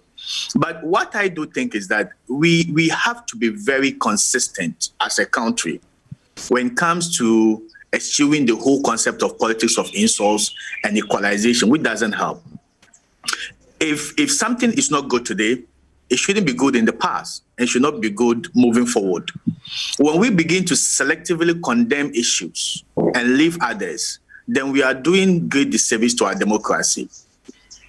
One, when people begin to use names and tags that's kind of stereotype people, it is not good for our democracy. And we must consistently condemn it. We shouldn't wait when some people say then it is free to go, when other people say then it is something that needs to be condemned. We have to be very consistent so that our democracy can coherently and consistently grow. Evans, I'm sure you appreciate where we are with the pressure that's mounting now coming from the NPP. There are people who also say that, well, there are certain comments that have been made in the past that did not get people either asking for a retraction or apology. Yeah, I mean, this is one of those, every election year has a moment like this where something is said that crosses a certain line. It's been, both parties have been guilty of this really in the past. I must actually say this year has been slightly more decent. I don't know whether it's because of COVID, but it's been slightly more decent. The issues are front and center more. This, I guess, is a moment where the line has been crossed. And there's no justification for calling a particular tribe, or an ethnic group Sakawa. You cannot justify it in any way. I mean, and definitely we've heard the condemnations. Of course, the NPP is unhappy about it. But it is the way politics is done, unfortunately. Not only in Ghana, by the way. Look, I watched the United States election, the campaigning. It is even worse there. It's terrible in the US now than before. I mean, Ghana is far ahead in terms of the quality of our discourse this year going into the 2020 elections than it is in the US, one of the biggest democracies you can find anywhere in the world, more than 200-year history. And so we're doing well. I mean, this is one of those low moments, and I think it's isolated. And the way the NDC handles it will show if they actually want to play the bigger boy in this. I mean, sometimes when you cross the line, especially when your candidate has been so articulate in putting forward issues, when the line is crossed, the way you approach it, if you are insistent, then you are alienating a whole chunk of the people. And this is the eastern region you're talking about, which is also very important. And I doubt if John Mahama and the NDC will vehemently defend this. If you do, if politics is about numbers, if you alienate a particular part of a population, that cannot help your cause in any way. And so I really would like to see the NDC approach this in a bit more calm and mature manner than simply say, well, let's say we justify it. It's not justifiable.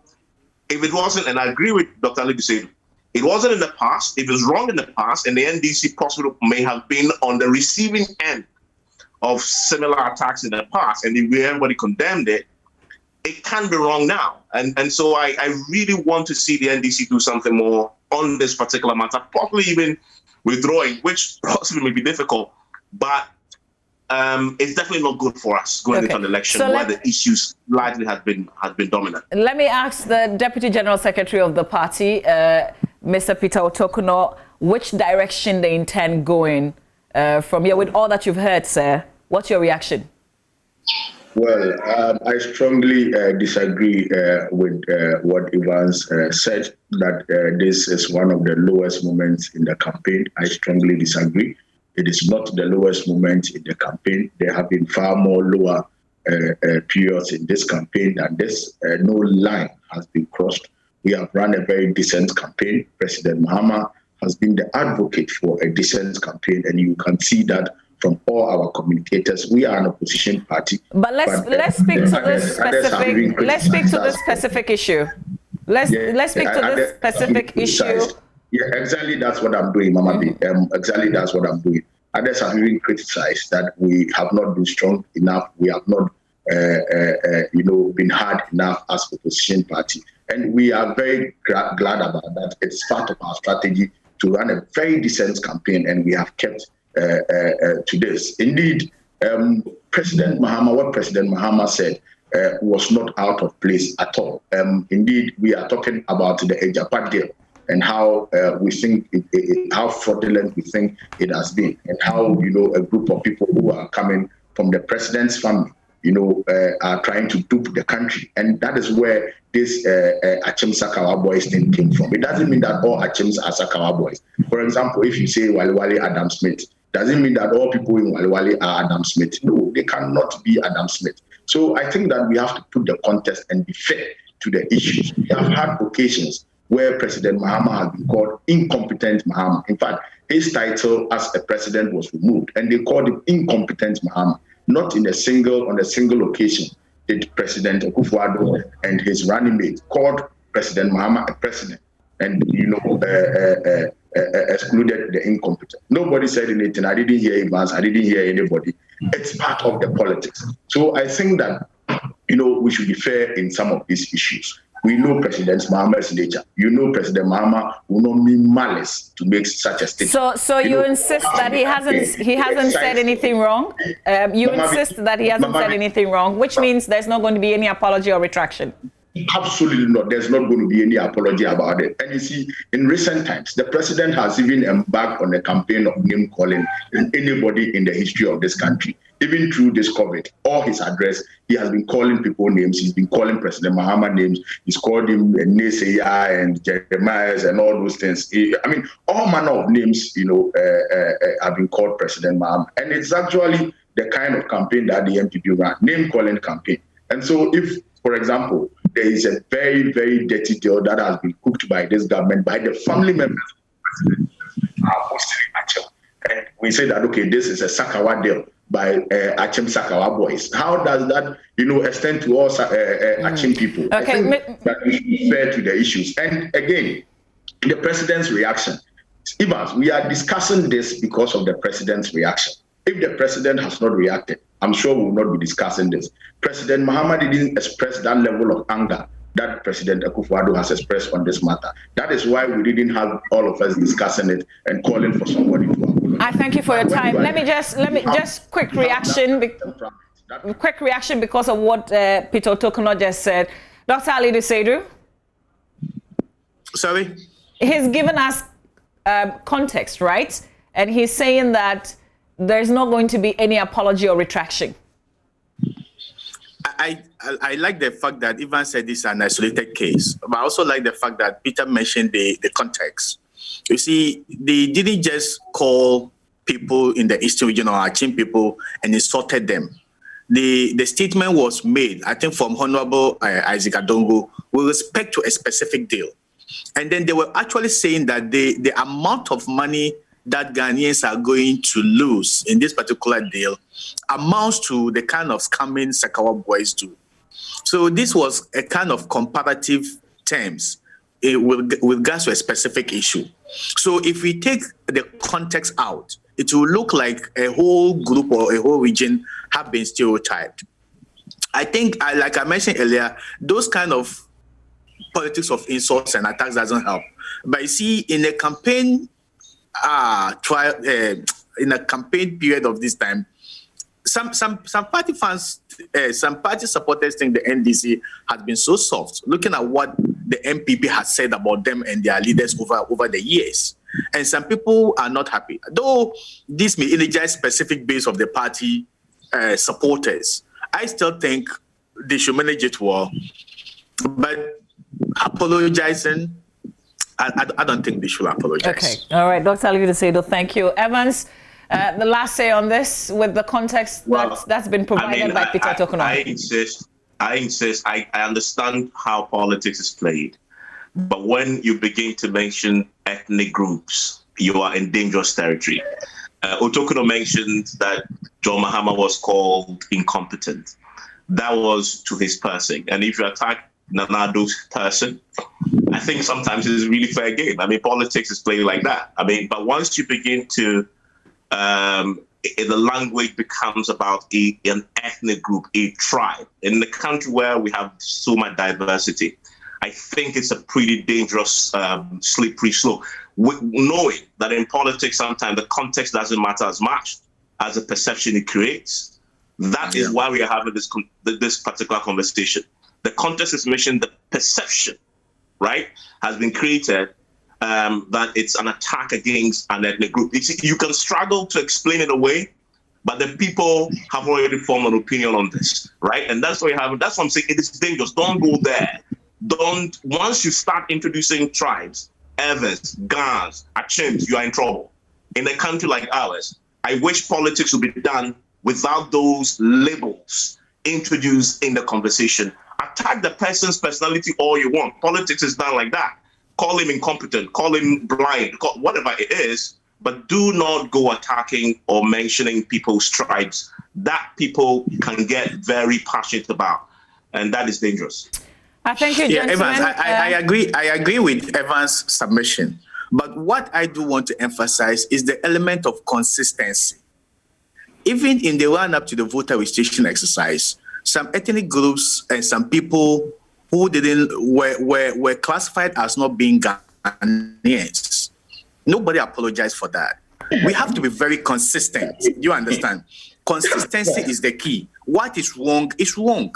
What is right is right. No matter who says it against, once we begin to isolate parties or groups. Hello, Mama. Yes, just make it really quick for me. We have to end the conversation. If I may, you see, when you seek equity, you come with clean hands. This is a president who has supervised and never condemned attacks on various tribes, in terms of, bigotry. When they were in opposition, you heard what they said about Nordness. Nordness, our Chiman, the presidency is not their business. You never heard the president condemn that. And I'm sure Evans knows about this. You heard the comments by Osaf Maf, whose son is engrossed in this dirty deal, as well. Also make comments about, other tribes who do not have anything, they do not contribute anything to the nation, so they don't deserve the presidency. All these comments have been made by people who are very close to President Akufo-Addo. He has never condemned that. And so many other issues. So when we want to dwell on this matter and create the impression the NDC is on a mission against some tribe, then it becomes very duplicitous. I guess it comes back to the same issue. From the NDC, there isn't going to be any apology or retraction. We get your point, Evans Mensah and Dr. Alida Seidu. Thank you very much for your time, gentlemen. Thank you. And watch out for our manifesto conversation, the coverage of the NDC's manifesto launch, right here on Joy News, on your election headquarters, on radio, television, and of course, online. When we come back, we're talking about, it's related to the election and still on your election headquarters on our coverage of the 2020 elections. There's a group that's been criticized in recent times for staying too quiet, for not commenting on the issues when they come up, national issues of disturbances and so on. The National Peace Council, they're out today talking about the vigilantism bill, but of course this is also an issue that they will have to clarify. The Executive Secretary of the National Peace Council, Mr. George Amo, is my guest after this.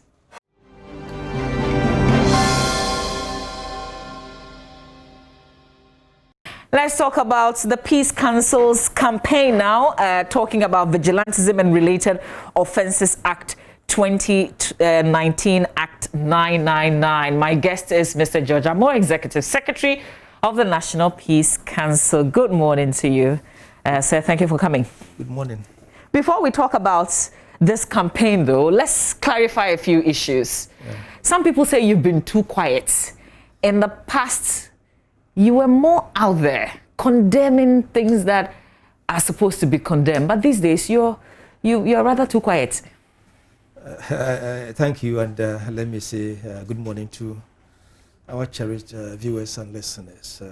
I do not agree with that assertion. This is the opinion that some people have. We've tried time and again to let people know that this is not the fact on the ground. If you should log on to Google to see what the Peace Council has been doing, all over the years, you realize that the Peace Council is even louder now than before. We have never kept quiet when we have to. I think I should quickly also add maybe that the Peace Council has a mandate, and we want to respect the mandate as much as we can.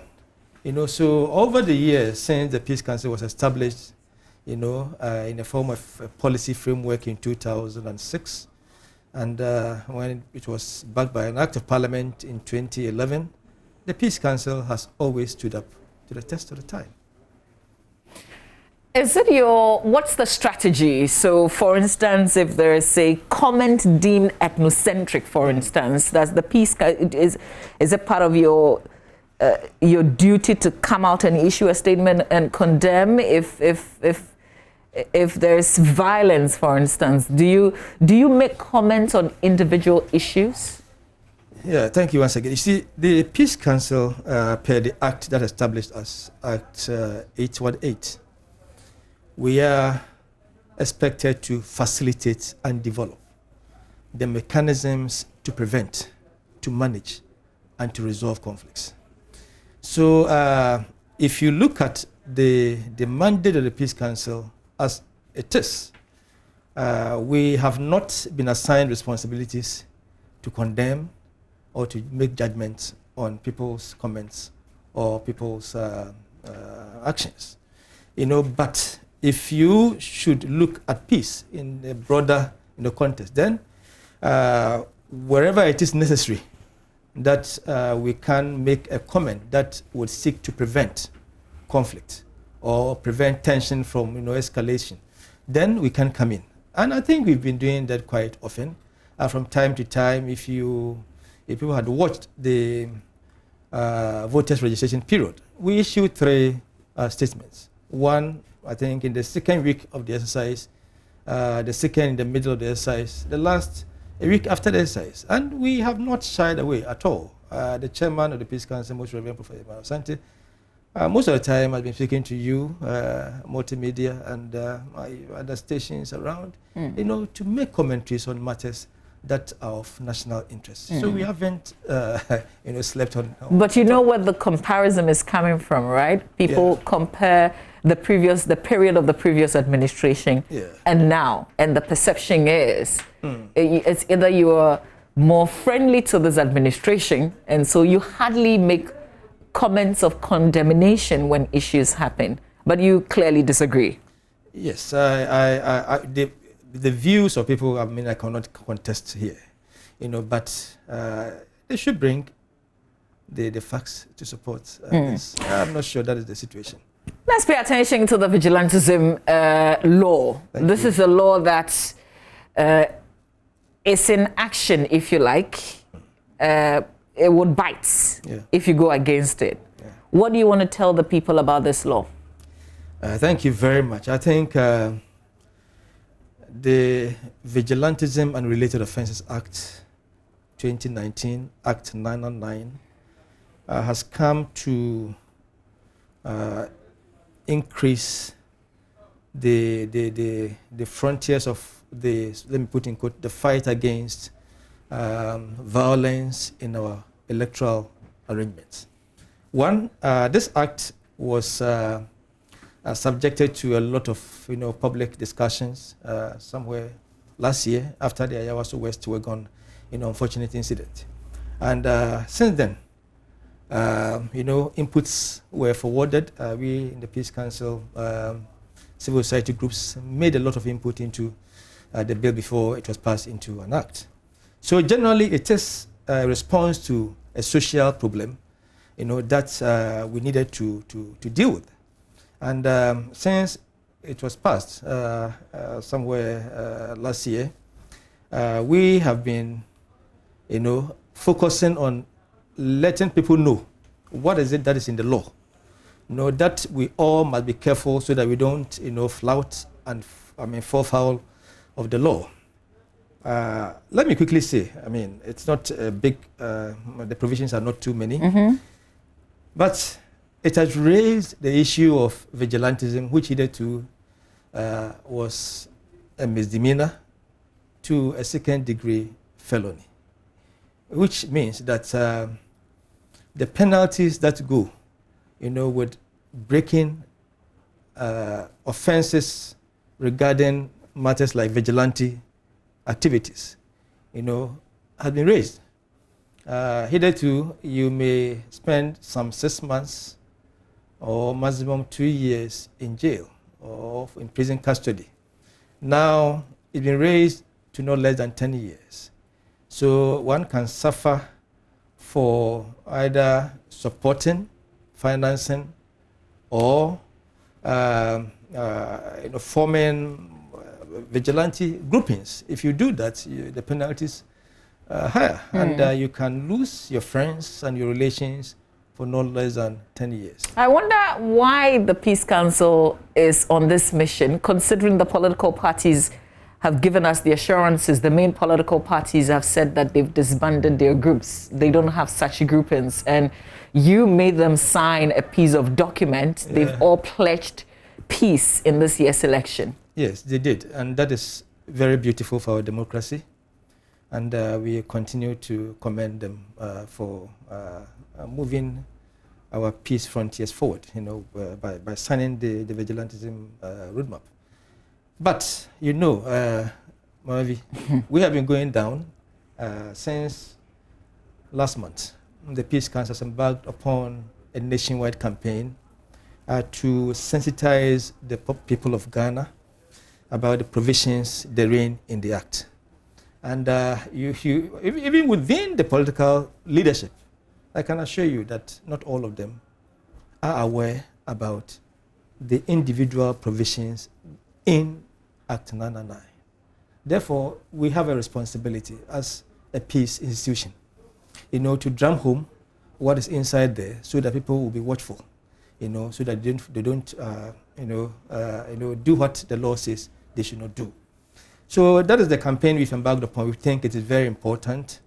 We have already been to 20 constituencies across the country. We've been to all the regional capitals now. This week we are embarking on the trips again to ensure that before we reach December 7th, we would have gone to almost every part of the 275 constituencies to let the political structures know what is there, especially the rank and file. 2, to let our security agencies, partner, with us to ensure that we get this law fully implemented. Okay. Yes, and to get to civil society also to buy in. What is your fear, and what are you hoping to instill in the people with your education? Are you trying to get them to be afraid of the consequences if they breach the law? Not to be afraid. People can't. But you see, we have a responsibility to open up what is in the law so that people will make right choices. We believe as a peace institution that it pays to use non-violent methods in resolving conflicts than using the violent method. Violence will not resolve a violent behavior. That is why we have been given a mandate And our mandate, we do not use litigation to resolve conflicts. We try to use non-violent methods, some of which include dialogue. Let us sit down and talk. Somewhere up to the 2016 elections, maybe, there were two colleagues who were insulting each other on radio in Kumasi. The Peace Council embarked upon a similar, exercise, and the two eventually were present in our meeting. And they didn't know each other, but that day they got to know that this is the person who had been insulting me from time to time at party. They resolved their matter there and then, which was very significant to us. So we believe that if you dialogue, if you bring people together to engage more and more and to talk, it does a lot of work. Have you seen government's commitment, though, towards the roadmap to peace? Yeah, I think so far I can say yes. Government really supported the Peace Council in the exercise that we conducted last year. Government, through the National Security, really supported the Peace Council. And Minister Mbrizeri has been very supportive. So from the angle of government, I mean our ministries, they've been very, very, very supportive. And the parties themselves have been very supportive, both the National Democratic Congress and the New Patriotic Party have been very supportive of this exercise. So I think it looks good. We have to, this is not an event that you seek to get results in a day. It doesn't work that way. Peace is a process. We build day after day. And we hope that we started well, and if we keep our eyes on the ball and to ensure that we get the best for our country, Ghana, and especially our children who are coming after us, I'm sure that we are going to get this country better than we met it, when we came. I know you have a monitoring committee, but I also do appreciate that vigilantism doesn't just happen. There's always a source. So are we tackling in as much as we're saying, oh, the act alone disbands such groupings, so that if you have a group like that, it means that you're committing an offense, which is punishable by law. But are we seeking to also eradicate the root cause of vigilantism? Yes, thank you. I think this is a very important question for me.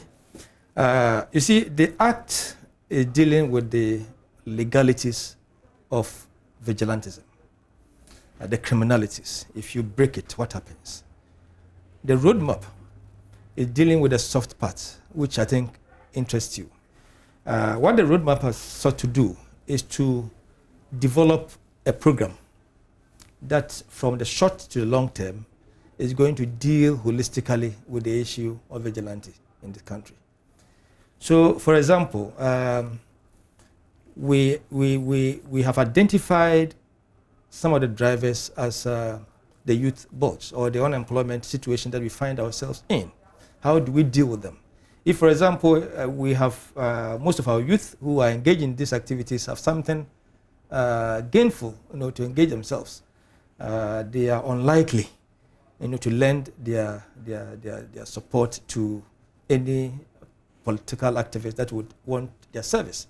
So the roadmap provides 3 phases. Phase 1 deals with where the political parties themselves and some of us, including you, the media, can conscientize people that this is not good, avoid it. Let us use non-violent ways. If you form, this will happen to you. If you finance, this will happen to you.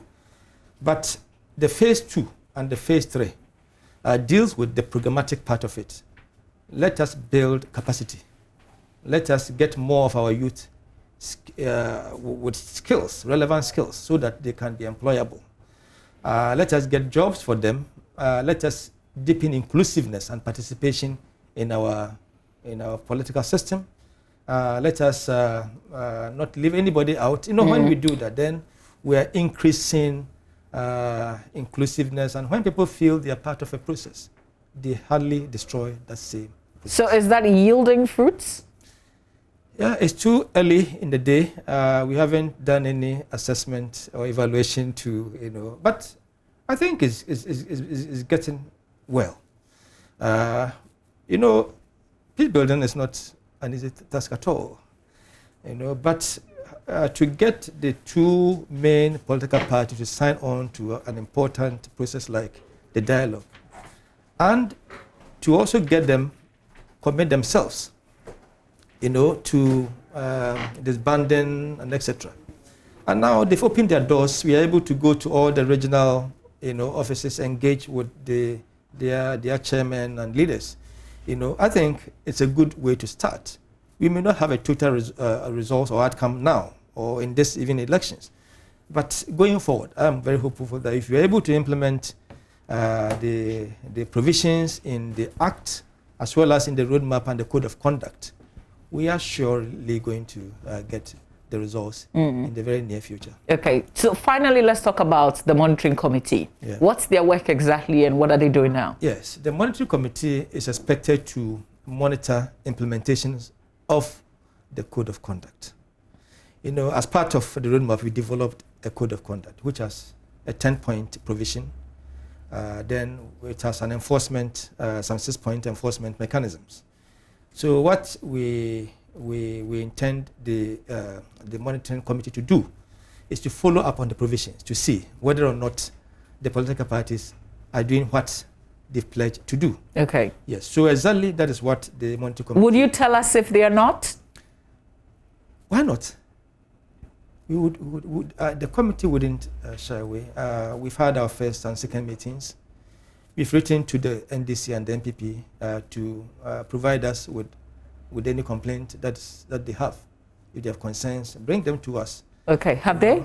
We haven't received any one yet. Yes. So the committee is going to be, strengthened to do its work. And the beauty of this committee is that it has civil society, as the composition, mainly composing the committee. So we expect that we should have results. If anybody should bring any complaint to the attention of the committee, I can assure you, I will deal with it. Okay. So, just before we wrap up, though, at what point do you issue public statements? Well, we are very interested in this. The board decides whether a statement warrants a response from the Peace Council or not. So until the board had consulted and taken a position on the matter, I am just a scribe to the board. So that is how we do it. Okay, my question was just to help so that we can all appreciate the work of the National Peace Council, because not long ago, one of my colleagues, Kwesi Parker-Wilson, encountered one of the members who was unhappy with some of the comments that people make, and was essentially saying some of the things that you've also essentially reiterated here on the show, that we don't just wake up and make comments, but we have a mandate, and it's because people don't understand our work. That's why sometimes they have all these expectations of us. It would be very, very dangerous for the Peace Council to make a statement that turns out to be false. Can you imagine that? Where a peace institution that is supposed to be a neutral make a comment that is not verified. It will not be helpful at all. And we believe that what holds the Peace Council, it is neutrality, the fairness that it can master. So we have to jealously guard these qualities. So people should understand that the Peace Council is not a court of law where we make judgments. No, we don't have to do that. We are mediators. Mediators or negotiators or whatever you call us, we have to, as much as possible, stand in the middle and ensure we bring up an outcome that is win-win to both parties. Okay. All right. Well, thank you for helping us understand your work. Thank you also for the education you bring on the Vigilantism and Related Offences Act 2019. And we wish you the very best, you know, with your campaign. Thank you. And remember let's just link together and, create more awareness ahead of the December elections. Absolutely. We are very grateful for the partnership. Okay. All right, and that's the Executive Secretary of the National Peace Council, Mr. George Amu. When we come back, the National Science and Maths Quiz starts tomorrow. What's on the table? We're discussing that up next.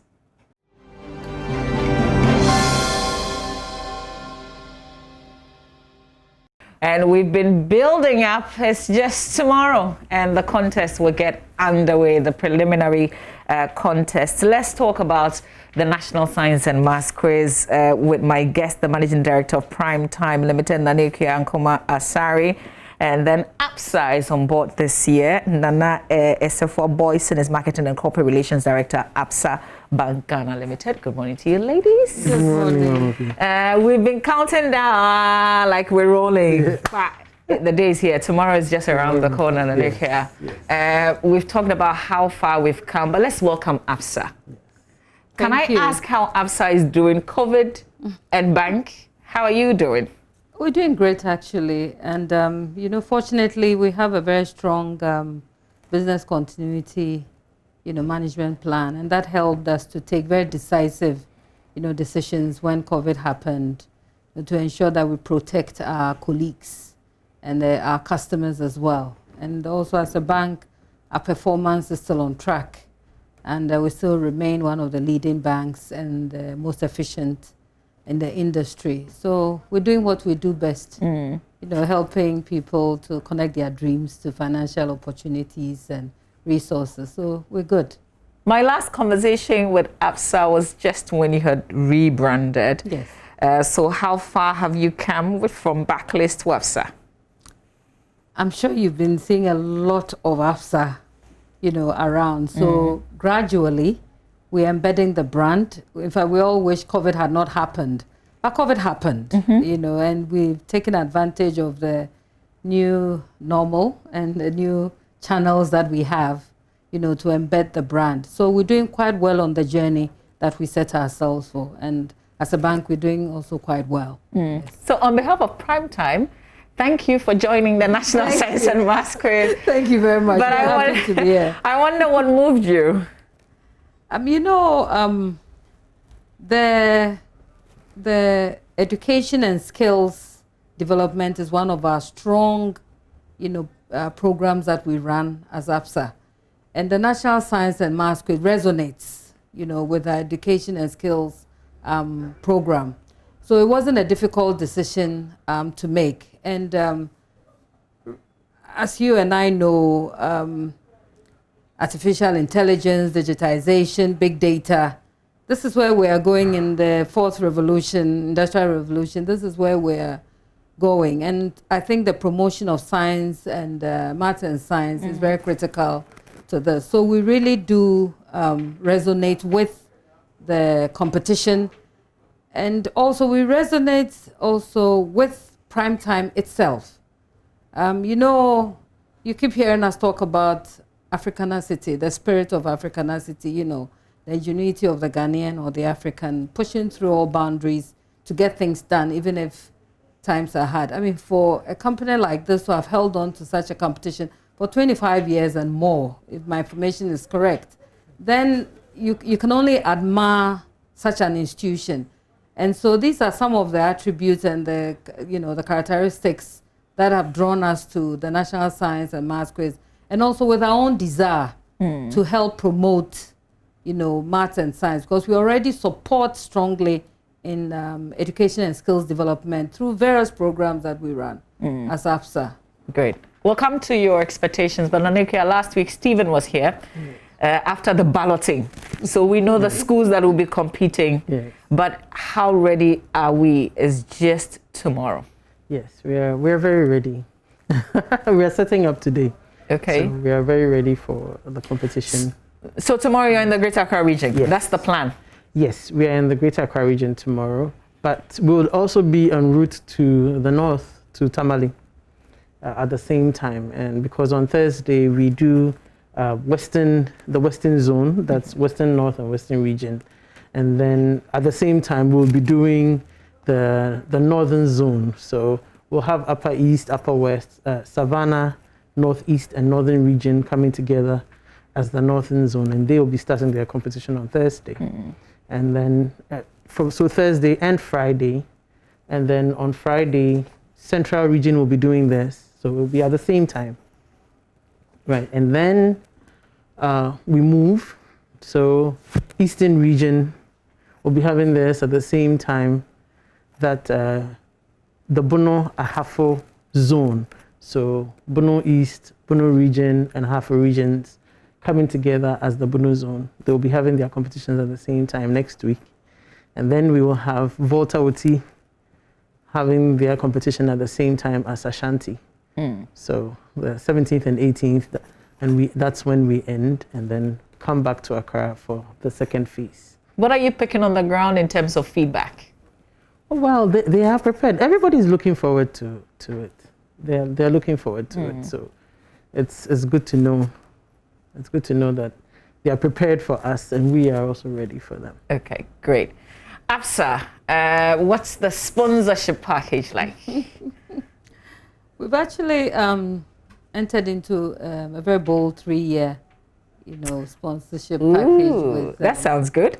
Yes, because we are in for the long haul, and we want to be a good partner, and therefore we have a 3-year sponsorship, deal that we've signed with Prime Time, and for now, sponsorship as involved as we are in will be around the regional, competition, because we're helping so that they can expand the coverage, and then also we have the SciTech Fair, and the Money Zone is part of the package that we have, and then, they have mentoring sessions, and we want to be involved in mentoring our young ones, as they go on this journey. So it's a good package for us because it's what we believe in, so we're very happy with the partnership that we've been able to sign up with Prime Time. Okay, great. And what are your expectations?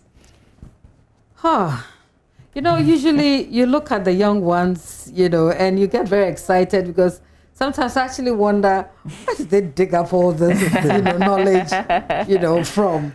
So our expectation is that the students will do very well, because especially I think this year, because of the COVID, most people probably had almost, lost faith in some of these things that we've become used to that are annual. And so it is very great that, Prime Time just persevered, pushed through, and is launched this year's on. So our expectation is that, number one, the students will excel as they always do.